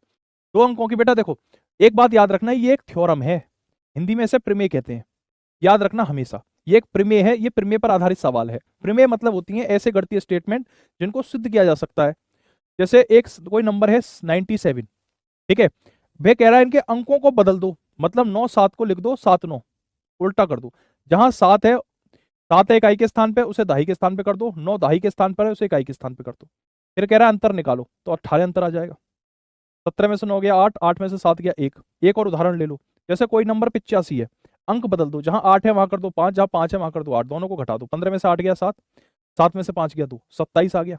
एक और एग्जाम्पल ले लो, 63 के अंक पलट दो 36, 13 में से 6 गया 7, 4 में से 13 में से 6 गया 7, 5 में से 3 गया 2, तो 27 ही आ जाएगा। ऐसे आप कोई भी नंबर ले लो, 2 अंक की कोई भी संख्या ले लो, जिसके अंक पलटने के बाद, बेटा ध्यान से सुनो, जिसके अंक पलट दो ना, करके देखो, जैसे 54 है, अब जहां 5 है वहां कर दो 4, जहां 4 है वहां कर दो 5, अंतर निकालो, 4 में से 5 जाएगा नहीं, उधार ले लिया, 14 में से 5 गया 9, 4 में से 4 गया 0, तो 54 में से 45 घटाया तो 9 आ गया। तो आपको एक बात पता चल गई, अगर 2 अंकों की किसी संख्या और उनके अंकों को आपस में बदल दें तो जो नई संख्या बनेगी वो हमेशा किससे कटेगी, तो बेटा वो 9 से ही तो कटेगी। देखो 9 के पहाड़े में 9 भी आता है, 18 भी आता है, 27 भी आता है, तो 9 इस क्वेश्चन का सही आंसर है। ठीक है, 9 बेटा क्या हो जाएगा, इस क्वेश्चन का सही आंसर हो जाएगा।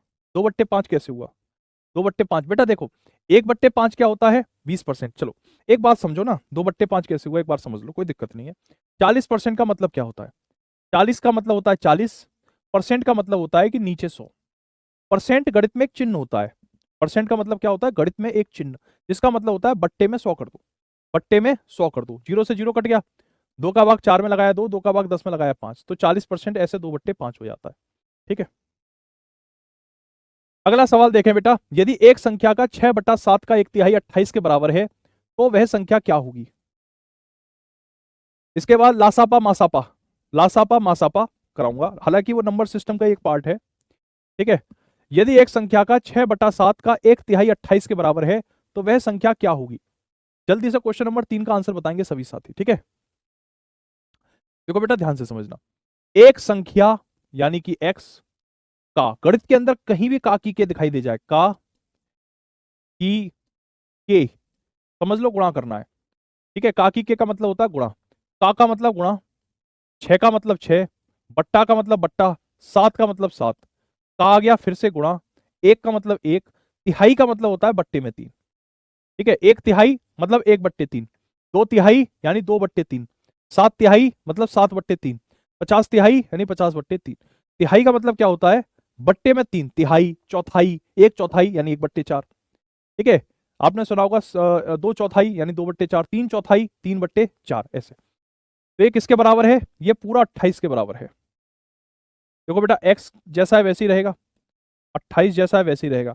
7 की गुणा 3 में करी 21, और ये जब 21 नीचे से मतलब LHS से RHS गया, मतलब यहां से इधर गया, इस मोहल्ले से इस महल्ले से इस महल्ले में गया, तो यहाँ तो डिवीजन में था, यहाँ मल्टीप्लीकेशन में हो गया, ठीक है। ऐसे ही होता है ना, जब आप एक मोहल्ले से दूसरे मोहल्ले में जाते हो तो आप कितने भी बदमाश हो शरीफ बन जाते हो। तो ये 7 गुणा 3 आपस में क्या कर रहे थे, गुणा होकर भाग कर रहे थे।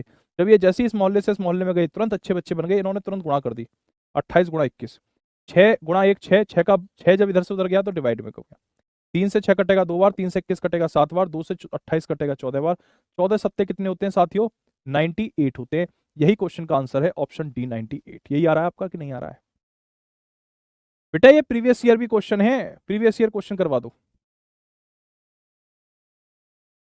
जो क्वेश्चन गलत लग रहा है प्रैक्टिस सेट में वो भेज देना एक बार फोटो खींच के उसका, ठीक है। हो सकता है टाइपिस्ट ने टाइप गलत कर दिया हो, जो क्वेश्चन गलत हो एक बार उसे भेज देना, मैं ठीक करवा दूंगा उसको। मैंने प्रैक्टिस सेट में जो 82 क्वेश्चन भेजे हैं, अगर आप वही कर लिए, चैप्टर वाइज दे दूंगा मैं आपको वर्कशीट, वो कर लिए तो किताब लेने की भी जरूरत नहीं है आपको, उसी से काम हो जाएगा। 82 सवाल जो मैंने दिए हैं आपको, वो सवाल बिल्कुल परफेक्ट कांस्टेबल लेवल के सवाल हैं, जो आपकी परीक्षा के पूछे पूछे जाएंगे, ठीक है। अलग अलग परीक्षाओं में अलग अलग लेवल होता है ना। अब जैसे मैंने अभी इंडियन कोस्ट गार्ड पढ़ा है, मैं आपको बताऊं एक सेकेंड। तो जैसे इंडियन कोस्ट गार्ड की अभी क्लास ली है मैंने, बिल्कुल अभी ली है, थोड़ी देर पहले, आपसे पहले, 3 से 4 होती है वो। तो अब उसमें एग्जाम का लेवल अलग है, तो हमने वहां क्वेश्चन का लेवल कैसा रखा है, उनके हिसाब से रखा है, इस तरीके से।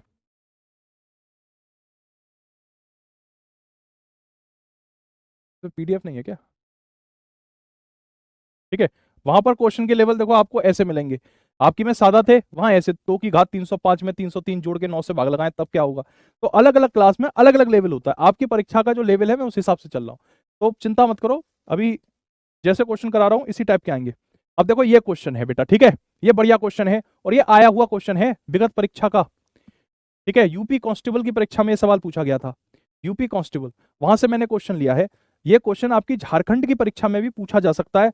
इस क्वेश्चन के लिए UP constable, Jharkhand constable, Himachal Pradesh, Haryana, Jharkhand, Rajasthan, Bihar सब बराबर है इस सवाल के लिए। ये सवाल कांस्टेबल की किसी भी स्टेट की एग्जाम में पूछा जा सकता है। ये सवाल आप पढ़िए, फिर आपको मैं इस क्वेश्चन का बेटा आंसर बताता हूं। सवाल नंबर 4 पढ़ो, इस क्वेश्चन को क्या कह रहा है, ठीक है। किसी क्लास के बच्चों के बीच मुफ्त नोटबुक समान रूप से बांटे गए, प्रत्येक बच्चे को मिली नोटबुक की संख्या बच्चों की संख्या का 1/8 थी। यदि बच्चों की संख्या आधी होती तो प्रत्येक बच्चे को 16 नोटबुक मिलती, कुल नोटबुक बांटी गई वो बताइए कितनी।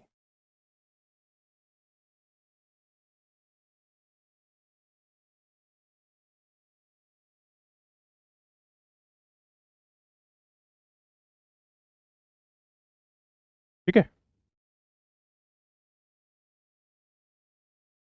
चलो यहां करेंगे इसका सॉल्यूशन। देखो बेटा ध्यान से देखो क्वेश्चन को, बेटा पढ़ो, आराम से पढ़ो, परेशान मत हो। देखो ये क्वेश्चन पढ़ो, अच्छा क्वेश्चन है, स्टैंडर्ड क्वेश्चन है ये। अब ये क्वेश्चन पूछा गया क्वेश्चन है प्रीवियस ईयर पेपर का, तो मैं इसको डाल के लाया हूं आपके लिए, ठीक है, कि आपकी परीक्षा में आ गया तो कैसे करोगे।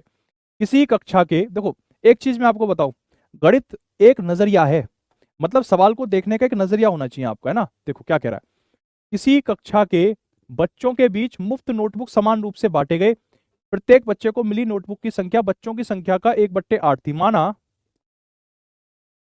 माना कि बच्चों की जो संख्या है बेटा वो x है, मान लो कि बच्चों की संख्या कितनी है, x है, और एक बच्चे को कितनी नोटबुक, प्रत्येक बच्चे को कितनी नोटबुक मिली, जितनी बच्चों की संख्या है उसका 1/8 यानी x/8 मिली। माना बच्चों की संख्या x है, तो x बच्चों को कितनी नोटबुक मिली, x गुणा x/8 यानी कि x²/8, इतनी नोटबुक मिली टोटल सारे बच्चों को, ठीक है। ऐसे समझो कि एक बच्चे को 2 नोटबुक मिली, तो 10 बच्चों को कितनी मिलेंगी, 2 गुणा 10 यानी 20 मिलेंगी। एक बच्चे को 2 नोटबुक मिली तो 10 को कितनी मिलेंगी, 2 गुणा 10 यानी 20 नोटबुक मिलेंगी। मैंने मान लिया कि x बच्चे हैं किसी क्लास में, और एक बच्चे को कितनी नोटबुक मिल रही है, जितने बच्चे हैं उसका 1/8 यानी x/8, जितने बच्चे हैं x बच्चे हैं उसका 1/8 यानी x/8, एक बच्चे को मिल रही है x/8। तो एक बच्चे को अगर x/8 मिल रही है तो x बच्चों को कितनी मिलेगी, x गुणा x/8 यानी कि x²/8 मिलेगी। फिर वह कह रहा है कि यदि बच्चों की संख्या आधी होती, मतलब टोटल नोटबुक कितनी बटी, x²/8 बटी। फिर कह रहा है बच्चों की संख्या आधी होती, मतलब x बच्चे होते, x बच्चे ना होते, x/2 बच्चे होते, तो प्रत्येक बच्चे को 16 नोटबुक मिलती। ये टोटल बटी हुई नोटबुक है, इसमें भाग लगा दो बच्चों की नई संख्या से, तो ये कितने के बराबर हो जाएगा, 16 के बराबर। क्यों, क्योंकि ये है कुल नोटबुक, ये क्या है, कुल नोटबुक की संख्या, और x/2 क्या है, नए बच्चों की संख्या, नई संख्या। तो देखो x²/8 जैसा है वैसे ही रहेगा, ये नीचे वाला जब नीचे से ऊपर जाएगा तो उल्टा हो जाएगा, 2/x हो जाएगा बराबर 16। x से स्क्वायर कट गया, 2 से 8 कट गया 4 बार, x की वैल्यू आ जाएगी 64, x की वैल्यू आ गई 64। अब आपसे क्या पूछ रहा है, कुल नोटबुक बताइए, कुल पूछ रहा है, कुल नोटबुक पूछ रहा है, तो कुल कितनी हो जाएगी, जो x²/8 है, x की वैल्यू 64 है यानी कि 64 गुणा 64/8, 64 अट्ठे कितने होते हैं, 512। तो 512 इस क्वेश्चन का सही आंसर है। किसी का आया क्या, रिंकेश लोधी का सही आंसर है बेटा, 512 सही है। सरफराज आलम का भी सही है, 512 512 सही है बेटा, 512 बिल्कुल सही आंसर है। ठीक है, 512 बिल्कुल सही आंसर है क्वेश्चन का। माना बच्चों की संख्या x है, अगर कुल बच्चे x हैं और एक बच्चे को x/8 नोटबुक मिलती हैं, तो टोटल कितनी नोटबुक बटी, x²/8 नोटबुक टोटल बढ़ती है। ठीक है, टोटल नोटबुक कितनी बढ़ती है, x²/8। फिर कह रहा है कि अगर बच्चों की संख्या आधी होती, यानी कि बच्चे x ना होते, x/2 होते, तो एक बच्चे को 16 नोटबुक मिलती, यानी कि कुल नोटबुक जितनी बटी उसमें अगर मैं नई संख्या से भाग लगा दूंगा तो एक बच्चे को मिलने वाली नोटबुक मिल जाएगी। मान लो कि 32 नोटबुक बटी और नई संख्या 2 है, तो 32/2 यानी एक बच्चे को 16 नोटबुक मिली, ऐसे कैलकुलेट करेंगे। ठीक है, ऐसे कैलकुलेट करेंगे इस क्वेश्चन को। हाँ, 512 बेटा सही आंसर है, 512 इज एब्सोल्युटली राइट आंसर। पूरे सवाल के अंदर जो लॉजिक लग रहा है, ये मैंने जो प्रैक्टिस सेट दिया है ना आपको 82 सवालों में, ये सवाल उसमें भी है, 82 सवालों में एक सवाल ये भी है, और ये मुझे मालूम है आप फंसोगे इस सवाल में, इसलिए मैंने क्लास में करवा दिया। कुल नोटबुक की संख्या में नई संख्या से भाग लगा देंगे तो वो 16 के बराबर होगा। बाकी सॉल्व करके आपका x का वैल्यू 64, 64 को उठा के रखा x²/8 में, तो 512 क्वेश्चन का आंसर हो जाएगा। अगला सवाल देखते हैं बेटा, ये वाला क्वेश्चन। ठीक है, इस क्वेश्चन को देखेंगे, ये क्वेश्चन देखते हैं। एक बस कुछ पुरुषों तथा उनकी आधी जनसंख्या के बराबर महिलाओं को लेकर दिल्ली से चलती है। मेरठ पहुंचने पर 10 पुरुष उतर जाते हैं तथा 5 महिलाएं सवार हो जाती हैं। अब बस में पुरुषों तथा महिलाओं की संख्या बराबर है। प्रारंभ में दिल्ली से कुल कितने यात्री बस पर सवार हुए थे, यह क्वेश्चन है। एक बार क्वेश्चन को पढ़िए, ठीक है, फिर मैं आपको बताता हूं कैसे सॉल्व होगा ये। नहीं नहीं नहीं, कोई ब्लॉक नहीं है बेटा, कोई ब्लॉक नहीं है। x/2 कहां से आया है बेटा, ये क्या कह रहा है, देखो यदि बच्चों की संख्या आधी होती, क्या कह रहा है, बच्चों की संख्या आधी होती, तो हमने बच्चों की संख्या x मानी थी, तो x का आधा कितना होता है, x/2 होता है। x का आधा कितना होता है, x/2, इसलिए x/2 क्यों आया, क्योंकि उसने कहा बच्चों की संख्या आधी होती है यानी x/2 होती। ये क्वेश्चन देखिए, देखो एक बस में पुरुष और महिला दो अलग अलग यात्री हैं। ठीक है, एक बस कुछ पुरुषों तथा उनकी आधी जनसंख्या के बराबर महिलाओं को लेकर चलती है। मतलब पुरुष अगर x है तो महिला कितनी है, x का आधा, पुरुष का आधा महिलाएं हैं। अगर पुरुष 100 हैं तो महिलाएं 50 हैं, अगर ये 500 हैं तो महिलाएं 250 हैं, 1000 हैं तो 500 हैं। मेरठ पहुंचने पर 10 पुरुष उतर जाते हैं, मतलब जितने भी पुरुष थे उसमें से 10 पुरुष कम हो गए, 5 महिलाएं सवार हो गई, जितनी भी महिलाएं थी उसमें 5 महिलाएं सवार हो गई। अब बस में पुरुष और महिलाएं दोनों बराबर हो गए। जो कह रहा है वैसे करते जाओ ना। अब देखो x जैसा है वैसे ही रहा, x/2 जब RHS से LHS में गया तो x/2 हो गया, माइनस का 10 जब इधर से इधर गया तो प्लस का 10 हो गया, प्लस का 5 पहले से उसके स्वागत में खड़ा था। x में से x/2 गया तो भाई एक में से आधा जाएगा तो आधा ही बचेगा, 15 हो गया। x की वैल्यू कितनी हो गई, 30 हो गई। x की वैल्यू कितनी हो गई, 30 हो गई।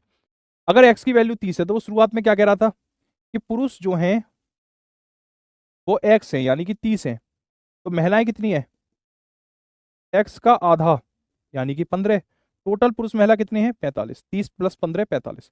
Option C is the right answer, 45। ठीक है, 45 बेटा क्वेश्चन का आंसर हो जाएगा। मैंने आपसे जब लास्ट सैटरडे क्लास कराई थी जब लास्ट में मैंने बोला था कि 13 तारीख को जो 19 तारीख को जो मैं क्लास कराऊंगा नंबर सिस्टम की 13वीं क्लास, उसके क्वेश्चन थोड़े से मुश्किल होंगे। ठीक है, लॉजिक है, मुश्किल नहीं है। देखो एक चीज मैं आपको बता दूं, यहाँ बहुत बड़ा रोल है आपका।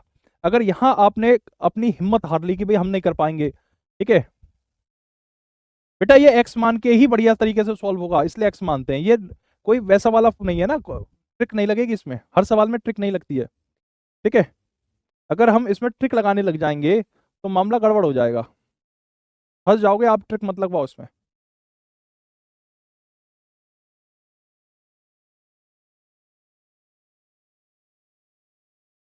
ठीक है, अगर आप ट्रिक की कहोगे तो मैं ट्रिक बता दूंगा आपको, लेकिन ट्रिक्स में मेरा कहना है कि ट्रिक मत लगवाओ इस क्वेश्चन में, फंस जाओगे आप। ट्रिक मत लगवाओ। ये क्वेश्चन अगर आप अपने दिमाग से करो, कॉमन सेंस से करो तो ज्यादा बेहतर है। ट्रिक के चक्कर में मत पड़ो। ट्रिक तो मैं 1 सेकंड में बना दूंगा। ट्रिक जो मैं कराता हूँ आपको वो कहीं से उठाता थोड़ी, खुद ही बनाता हूँ मैं। मुझे 1 सेकंड लगेगी इसकी ट्रिक बनाने में। ठीक है, ट्रिक क्या बनेगी? जैसे कह रहा है कुछ पुरुष और उनकी आधी महिलाएं हैं, तो शुरुआत में कुछ पुरुष यानी 1, महिलाएं हैं आधी, तो 1 में से आधा घटा दो तो 1/2 हो गया। फिर जो यहाँ 10 दे रहा है, फिर 5 दे रहा है, जो दो संख्या है उन्हें जोड़कर इसके बराबर कर दो। 1 15 के बराबर तो 1 30 के बराबर, 1/2 15 तो 1 30 के बराबर हो गया। ठीक है, तो 1 तो 30 हो गया और 30 का आधा 15, तो इसका आंसर 45 हो गया। तो लो बन गई ट्रिक। ट्रिक तो मैं 1 सेकंड में बना दूंगा, बन गई ट्रिक। 45 ऐसे हो जाएगा, 2 लाइन में आंसर आ जाएगा।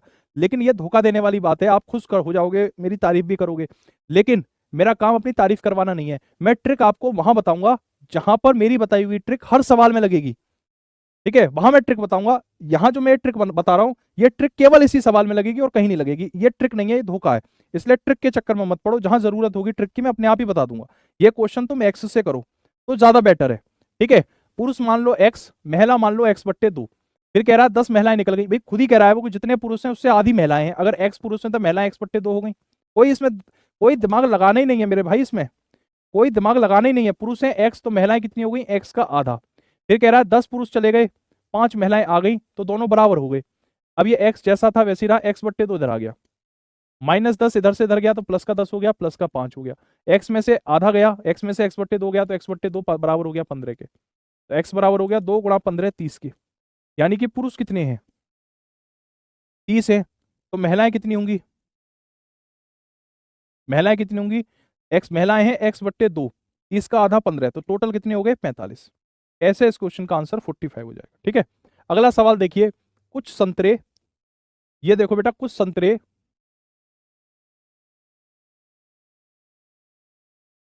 कुछ संतरे 40 बच्चों के बीच बराबर बांटे गए। यदि 20 बच्चे अधिक होते तो प्रत्येक बच्चे को 5 संतरे कम मिलते। बताएं कि प्रारंभ में बांटे गए संतरों की संख्या कितनी थी? बेटा क्वेश्चन कहां मिलेंगे आपको? क्वेश्चन आपको मिलेंगे जो लास्ट क्लास हुई थी ना, उस लास्ट क्लास में एक वो है वर्कशीट।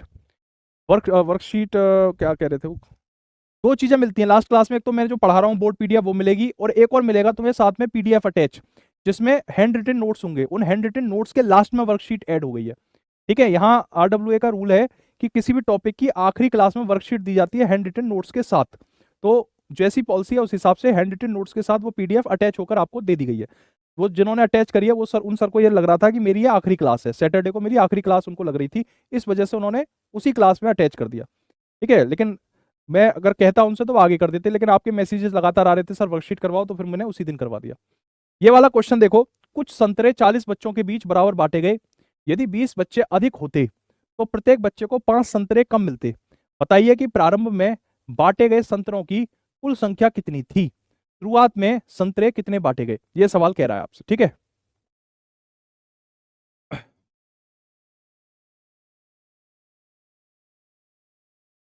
चलो अब देखो बेटा, इस क्वेश्चन को करने के लिए कई तरीके हैं आपके पास, लेकिन जो सबसे बढ़िया तरीका मेरे जहन में है वो तरीका है ऑप्शंस की मदद लेकर। ठीक है, यानी कि विकल्प की मदद लेकर आप इस क्वेश्चन को बहुत ही आसानी से कर सकते हैं। विकल्प की मदद लेकर कैसे कर सकते हैं, देखिए। ये कह रहा है कुछ संतरे 40 बच्चों के बीच बराबर बांटे गए। मान लो कि इन चारों ही ऑप्शन में ऑप्शन नंबर डी इस क्वेश्चन का सही आंसर है। ठीक है, आप सारे ऑप्शन एक बार चेक करने पड़ेंगे आपको। मान लो कि नीचे से चेक कर लो, ऊपर से कर लो, कहीं से कर लो। हम ये मान लेते हैं 600 वाले ऑप्शन को ले लेते हैं। क्योंकि सबसे बड़ा नंबर है 600। कुछ संतरे यानी कि 600 संतरे हैं जो 40 बच्चों के बीच बराबर बांटे गए। 600 संतरे हैं, अगर 600 संतरे 40 बच्चों के बीच में बांटे जाएंगे तो एक बच्चे को 15 संतरा मिलेगा कि नहीं मिलेगा?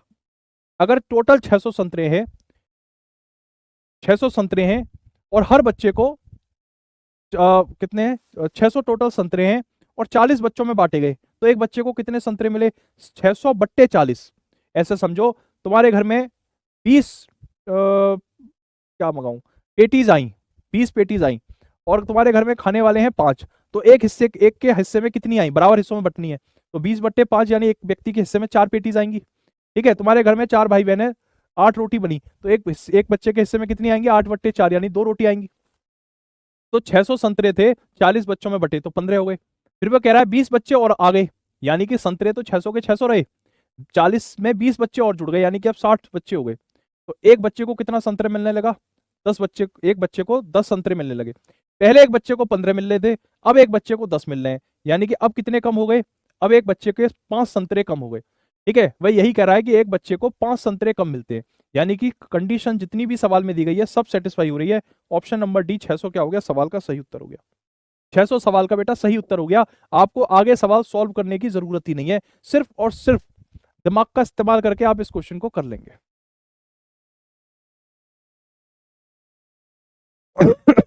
बेटा इन क्वेश्चंस की टाइप नहीं होती, ये वो क्वेश्चन है जिनमें कोई तरीका नहीं लगता, कोई फॉर्मूला नहीं लगता। ये क्वेश्चन आपके सिर्फ और सिर्फ कॉमन सेंस से सॉल्व होते हैं। गणित में 2 तरह के सवाल होते हैं, एक तो होते हैं पैटर्न बेस्ड, जैसे आपने देखा होगा सिंपल इंटरेस्ट के सवाल है, रेट ऑफ मतलब जिसमें ब्याज की दर दे दी, समय दे दिया, मूलधन दे दिया और आपसे साधारण ब्याज या चक्रवृद्धि ब्याज पूछ रहा है, तो उसमें सीधा सीधा सूत्र लगता है SI equal to PRT upon 100 या A equal to P1 plus R upon 100 is की पावर n। ठीक है, ऐसे लगता है ना, चक्रवर्ती मिश्रधन A बराबर P1 प्लस R अपॉन 100 की पावर n। तो वो तो सीधा सीधा फॉर्मूला रख के एक सवाल हो जाते हैं, उन्हें कहते हैं पैटर्न बेस्ड क्वेश्चन। ये वो सवाल है जिनमें पैटर्न नहीं लगता, कॉमन सेंस लगेगा, तो इन सवालों के टाइप नहीं होते। ठीक है, ये सवाल डायरेक्ट मिलेंगे आप, ये सवाल पेपर में 2 या 3 जरूर पूछे जाते हैं, ताकि आपका दिमाग कितना कॉमन सेंस रखता है, कितना आप चीजों को प्रॉब्लम को समझते हैं, वो पता चलेगा। ठीक है, तो ये सवाल उसी टाइप के हैं, विविध कैटेगरी में आते हैं। हमने ऑप्शन में से मान लिया, जैसे हम मान लेते पहला ऑप्शन मान लेते, कल्पना करो कि ऑप्शन 1 सही है, यानी कि 200 संतरे हैं, 40 बच्चों में बांटे गए, तो 200 बट्टा 40 कितना हो गया? तो एक बच्चे को 5 संतरे मिले। ठीक है, फिर कह रहा है 20 बच्चे और अधिक होते, यानी कि 200 ही संतरे हैं, अब 40 में नहीं 60 बच्चों में संतरे बढ़ते, तो ये कितना आता? एक बच्चे को 3.33 संतरे मिलते। 20 में 6 से भाग लगाया तो कितना हो गया? 3.33 के लगभग, 3.6 6, हाँ 20.333 संतरे होते, 5 में 3.33 घटाएंगे तो 1.67 आएगा लगभग। ठीक है, वो क्या कह रहा है? 5 संतरे कम मिलते, पर यहाँ तो 1.67 आ रहा है, इसलिए ऑप्शन नंबर फर्स्ट गलत हो गया।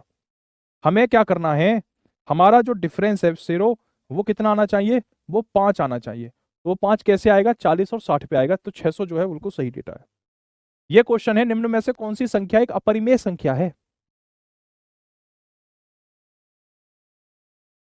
ठीक है, निम्न में से कौन सी संख्या, बेटा अभी मैंने बताया था, दोबारा देख लो, मैंने कहा मान लो संतरों की संख्या 600 है, मान लो ऑप्शन नंबर डी सही है, एक एक करके सारे ऑप्शन चेक करने पड़ेंगे। ठीक है, तो ये आपको लग रहा होगा कि बहुत टाइम ले जाएगा, पेपर में मुश्किल से 10 सेकंड, 15 सेकंड, 20 सेकंड का समय लेता है। अभी तो मैं आपकी प्रैक्टिस करवाऊंगा, जब प्रैक्टिस करवाऊंगा तो फिर धीरे धीरे, पहले बार में तो समय लगेगा, दूसरी बार में थोड़ा कम लगेगा, तीसरी बार में और कम लगेगा, एक वक्त ऐसा आएगा कि ये सवाल देखते ही आप आंसर कर दोगे। ठीक है, ऐसे लगता है समय। कौन सी संख्या अपरिमेय है? इस क्वेश्चन का आंसर बताना, अपरिमेय कौन सी संख्या इनमें से?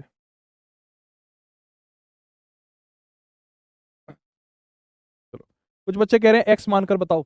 बेटा एक्स मानकर करोगे तो एक्स मान के ऐसे होगा कि मान लो कि भैया एक बच्चे को एक्स संतरे मिलते हैं। ठीक है, तो 60 बच्चों को कितने मिलेंगे? 60x। 40 बच्चों को कितने मिलेंगे? 40x माइनस 5 की गुणा 60 में की तो 300, 60 में से 40 घटाएंगे तो 20x बराबर 300, तो x बराबर कितना हो जाएगा? 15। आपसे क्या पूछ रहा है? प्रारंभ में बताए गए प्रारंभ में कितने संतरे थे ये बताने हैं। x की वैल्यू 15 होगी, प्रारंभ में वैल्यू क्या थी? 40x, तो 40 गुणा 15 600। x मान के करेंगे तो ऐसे होगा। ठीक है, तो x मान के ना करो, ऐसे कर लो तो ज्यादा बढ़िया है। ठीक है, इस क्वेश्चन को देखो, निम्नलिखित में से कौन सी एक अपरिमेय संख्या है?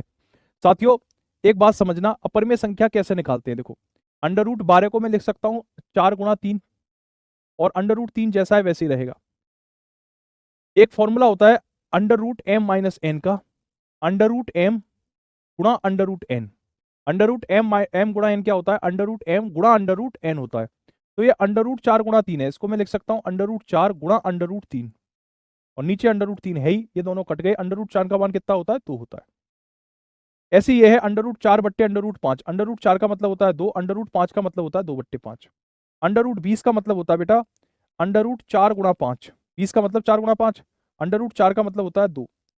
अंडर रूट 4 गुणा 5 को मैं लिखूंगा अंडर रूट 4 गुणा अंडर रूट 5 बट्टे 2। अंडर रूट 4 का मतलब क्या होता है? 2। 2 गुणा अंडर रूट 5 बट्टे 2, 2 से 2 कट गया तो अंडर रूट 5 आ गया। ठीक है। अंडर रूट 63 को मैं कह सकता हूं अंडर रूट 9 गुणा 7, और अंडर रूट 28 क्या होता है?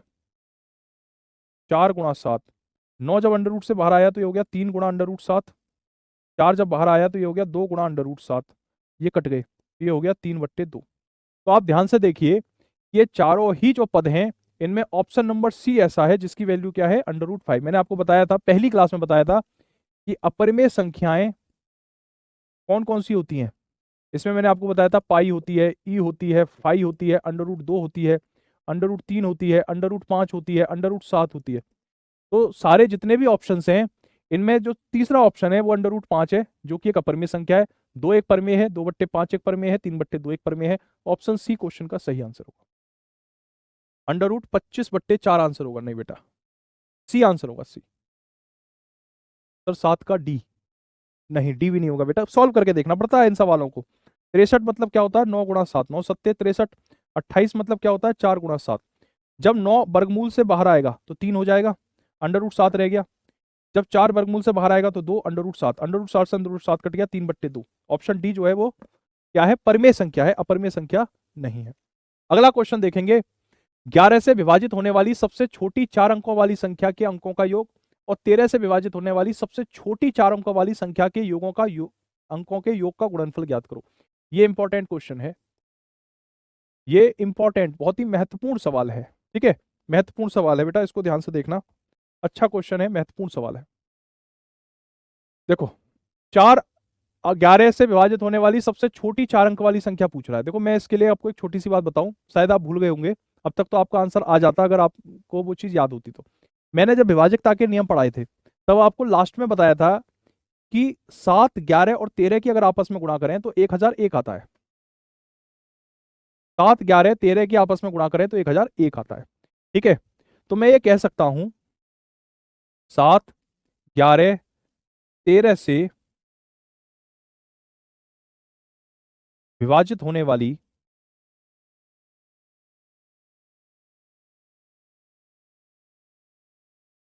सबसे छोटी 4 अंकीय संख्या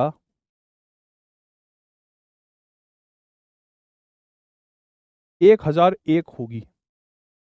ठीक है, 1001 बेटा 4 अंक की सबसे छोटी संख्या है जो 7, 11, 13 से कट जाए। तो वह कह रहा है 11 से कटने वाली 4 अंक की सबसे छोटी संख्या कौन सी है? 1001। और 13 से कटने वाली 4 अंक की सबसे छोटी संख्या कौन सी है? 1001। तो वह पूछ रहा है कि दोनों के अंकों का गुणनफल बताओ। तो 1001 का अंक कितने होते हैं? 2, 2 का गुणनफल 2 से कर दो तो कितना हो जाएगा? 4। ऑप्शन नंबर सी क्वेश्चन का आंसर होगा 4। ऑप्शन नंबर सी 4 बेटा आंसर होगा इसका, 4 होगा, 2 आंसर नहीं होगा, 4 होगा। देखो वो यूं कह रहा है कि 1001 एक ऐसी संख्या है जिसमें मैं 11 से भाग लगाऊं तो मुझे शेषफल कितना मिलता है? शेषफल 0 मिलता है। और 1001 एक ऐसी संख्या है जिसमें मैं 13 से भाग लगाऊं तब भी मुझे शेषफल कितना मिलता है? 0 मिलता है। यानी 1001 ऐसी संख्या है जो 11 से भी कट जाती है, 13 से भी कट जाती है। तो 1001 के अंकों का योग कितना है? 11 से भाग लगाने पर 2 है, और 13 से भाग लगाने पर 1001 के अंकों का योग कितना है? 2। दोनों के आपस में गुणा कर देंगे तो 4 आंसर होगा। कुछ बच्चे जल्दबाजी में एक और एक को जोड़ के 2 आंसर कर आएंगे, नहीं, वो 2 तरीके से पूछ रहा है, 11 से भी कटे और 13 से भी कटे। तो इसका आंसर ऑप्शन नंबर सी होगा, 4।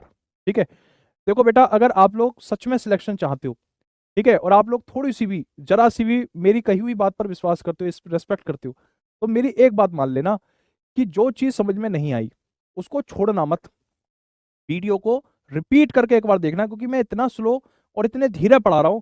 एक एक शब्द को मैं बड़ा सोच समझ के बोल रहा हूँ, एक एक शब्द को कहीं एक्स्ट्रा ना बोल दूं, कोई फालतू का मोटिवेशन नहीं सुन रहे होगे आप। सिर्फ और सिर्फ मैं एक ही बात को बार बार रिपीट कर रहा हूं, अगर आप वीडियो को दोबारा भी देखेंगे तो भी आपको सारी चीजें समझ में आ जाएंगी। ऐसे मत करना कि एक बार में समझ में नहीं आई तो यूं कह दिया कि सर हमें नहीं आएगा समझ में, हम नहीं पढ़ रहे। ये अगर ये भावना तुम्हारे अंदर है ना तो जिंदगी में कोई सरकारी नौकरी नहीं ले पाओगे, सरकारी तो छोड़ो, तुम्हें प्राइवेट नौकरी भी नहीं मिलेगी अगर ये मेंटेलिटी है तो। ठीक है, जीतता वही है जो जीतने का प्रयास करता है। ठीक है, अगर आप प्रयास ही नहीं करोगे, अगर नहीं समझ में आया, कुछ हो सकता है सवाल एक आध नहीं आया हो, वीडियो को रिपीट करके देखना, फिर भी नहीं आया तो टेलीग्राम में डाल देना कि सर ये वाला सवाल समझ में नहीं आया, मैं फिर से वॉइस नोट में भेज दूंगा। पर टेलीग्राम में उतना बढ़िया समझ में नहीं आता जितना आपको वीडियो को रिपीट करके आएगा। तो एक बार ऐसे करके देखना, ठीक है, चीजें क्लियर हो जाएंगी। देखो ये वाला क्वेश्चन देखो बेटा, क्वेश्चन ये कह रहा है, 47 कहां से आ गया इसमें, एक संख्या है 1 2 3 4 और ये संख्या ऐसे 100 तक जा रही है। एक नंबर है 1 2 3 4 5 6 7 8 और ऐसे 100 तक जा रही है। ये कह रहा है इस पूरी संख्या के योग को अगर मैं 8 से भाग लगाऊं तो क्या होगा। मैंने आपको बताया था, लास्ट क्लास में बताया था, n प्राकृत संख्याओं के, n प्राकृतिक संख्याओं के योग का सूत्र बताया था, n+1/2 बताया था। यानी कि n की जगह आ जाएगा 100, 100 में एक जोड़ा 101/2, 2 से 100 कट जाएगा 50 बार, 50 की गुणा 101 में करेंगे आप, 50 की गुणा 101 में करेंगे आप तो कितना हो जाएगा, 50,050 हो जाएगा। 50 की गुणा 101 में करेंगे 5,050 हो जाएगा भाई, 5,050। ठीक है, 5,050 हो जाएगा।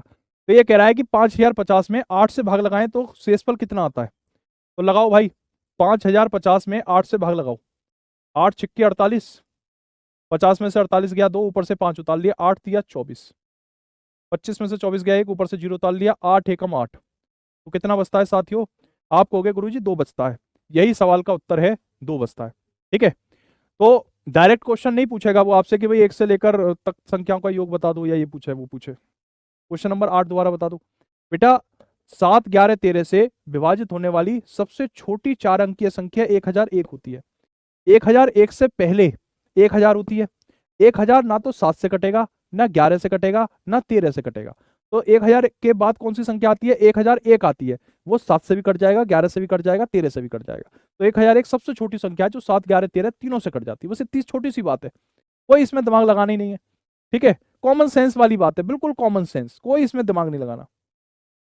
ठीक है, एन प्राकृतिक संख्याओं का योग का सूत्र क्या होता है, एन n+1/2। 100 तक की संख्याओं को जोड़ा, यानी कि n की जगह 100, n+1, 100 में एक जोड़ा 101/2, 2 से 100 कटा 50 बार, 50 की गुणा 101 में करी तो 5,050 आ गया। अब 5,050 में 8 से भाग लगवा रहा है तो भैया 2 ही तो शेषफल बचेगा, तो 2 सवाल का उत्तर हो गया। एक क्वेश्चन देखेंगे अभी क्लास में।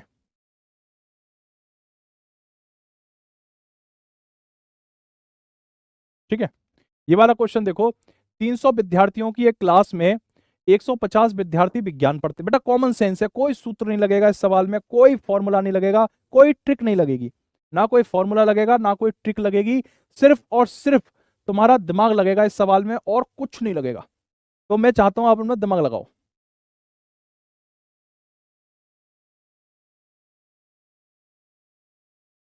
ठीक है बेटा, बस अपने दिमाग का इस्तेमाल करो इस सवाल में। ठीक है, एक बच्चा कह रहा है क्वेश्चन नंबर 9 को सर ट्रिक लगा के बताओ। बेटा मैं ट्रिक से ही तो बता रहा हूं, n प्राकृतिक संख्याओं का योग n+1/2, सीधे ट्रिक से मैंने बता दिया कि 1 से लेकर 100 तक की संख्याओं का योग 5,050 होता है। अगर मैं आपको ऐसे बता रहा होता कि 1 से लेकर 100 तक की संख्याओं को ऐसे पहले कॉपी पे लिखो 100 तक, फिर सबको जोड़ो, तो आप कहते हैं कि सर ट्रिक से बताओ। मैं तो ऑलरेडी ट्रिक से ही बता रहा हूँ, आपको जरूरत ही नहीं है आपको ट्रिक पूछने की। ठीक है, जहां ट्रिक लगाने की आवश्यकता होगी मैं अपने आप बता दूंगा। ठीक है, जहां ट्रिक नहीं लगेगी वहां ट्रिक, मैं ट्रिक वहीं बताऊंगा कि जहां ट्रिक हर सवाल में लगे। ऐसा नहीं कि 10 सवाल में से 2 में तो ट्रिक लग रही है तो वही 2 सवाल उठा लाया। ऐसा का भाई, मैं कोई, मेरे को 10-11 साल हो गए पढ़ाते हुए, 2012 से पढ़ा रहा हूँ, तो ऐसे थोड़ी आदमी चल जाएगा इतने लंबे टाइम ऐसे धोखाधड़ी करके।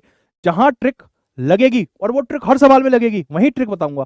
ठीक है, तो ये ट्रिक n+1/2 चाहे 100 हो, 1000 हो, 5,000 हो, हर जगह लगेगी, इसलिए मैंने बता दी। अगर ये ट्रिक केवल इसी सवाल में लगती तो मैं इसको नहीं छूता ट्रिक को। बेटा देखो, इस सवाल को कॉमन सेंस से करें, जैसे कह रहा है वैसे करें। 300 विद्यार्थियों की एक कक्षा में 150 विद्यार्थी विज्ञान पढ़ते हैं। विज्ञान कितने पढ़ते हैं? 150 बच्चे विज्ञान पढ़ते हैं, 150। फिर कहता है 10 विज्ञान पढ़ते हैं परंतु हिंदी नहीं पढ़ते। 10 बालक ऐसे हैं जो विज्ञान तो पढ़ते हैं, मतलब इसमें जरूर कोई ऐसा सर्किल बनना है, जैसे रीजनिंग में आपने देखा है। ये वाला जो सर्किल है पहले वाला, ये विज्ञान को व्यक्त करता है। दूसरा वाला जो सर्किल है ये हिंदी को व्यक्त करता है। और ये बीच वाला हिस्सा जिसमें दोनों व्रत मिल रहे हैं, ये बीच वाला हिस्सा व्यक्त करता है विज्ञान प्लस हिंदी को। बहुत से बालक ऐसे हों जो सिर्फ विज्ञान पढ़ते हैं, बहुत से ऐसे हैं जो सिर्फ हिंदी पढ़ते हैं, और बहुत सारे ऐसे हैं जो विज्ञान और हिंदी दोनों पढ़ते हैं, वो बीच में आते हैं। ठीक है, तो ये कह रहा है 300 बालकों की एक क्लास में 150 बच्चे विज्ञान पढ़ते हैं, 10 बच्चे विज्ञान पढ़ते हैं, हिंदी नहीं पढ़ते। मतलब 10 बच्चे यहां हैं यहां, और 140 बच्चे यहां हैं। देखो कॉमन सेंस लगाना, ठीक है, आराम से धीरे धीरे बताऊंगा, घबराना मत, आराम से कॉमन सेंस लगाना, अपना कॉमन सेंस मत छोड़ना। ठीक है, कॉमन सेंस। देखो ये जो मैं कलर बदल रहा हूं, ये जो मैं इसका कलर चेंज कर रहा हूं, ये बात है केवल उन बच्चों की जो सिर्फ विज्ञान पढ़ते हैं, हिंदी नहीं पढ़ते। ठीक है, वो यूं कह रहा है कि 10 बालक ऐसे हैं जो सिर्फ विज्ञान पढ़ते हैं, हिंदी नहीं पढ़ते, लेकिन 140 ऐसे हैं जो विज्ञान के साथ साथ हिंदी पढ़ते हैं। तो 10 प्लस 140, 150 बच्चे ऐसे हैं ना जो विज्ञान पढ़ते हैं। भाई 150 में 10 ऐसे हैं जो सिर्फ विज्ञान पढ़ते हैं, और 140 150 में से ऐसे हैं जो विज्ञान के साथ साथ हिंदी भी पढ़ते हैं। तो कुल विज्ञान कितने पढ़ते हैं? तो 140 ऐसे हैं जो विज्ञान के साथ हिंदी पढ़ते हैं, 10 ऐसे हैं जो विज्ञान पढ़ते हैं, तो टोटल 150 हो गए, यानी कंडीशन सेटिस्फाई हो गई। फिर कह रहा है उन विद्यार्थियों की संख्या बताओ जिन्होंने हिंदी लिया परंतु विज्ञान नहीं लिया। तो बेटा एक बात बताओ, आपने सिंपल क्या करना है, यहां पर कौन सी संख्या आएगी वो बतानी है। ठीक है, तो इन तीनों का योग कितना होना चाहिए? 300 होना चाहिए। तो 300 में से माइनस कर दो, किसको माइनस कर दो? 10 प्लस 140 प्लस एक्स को।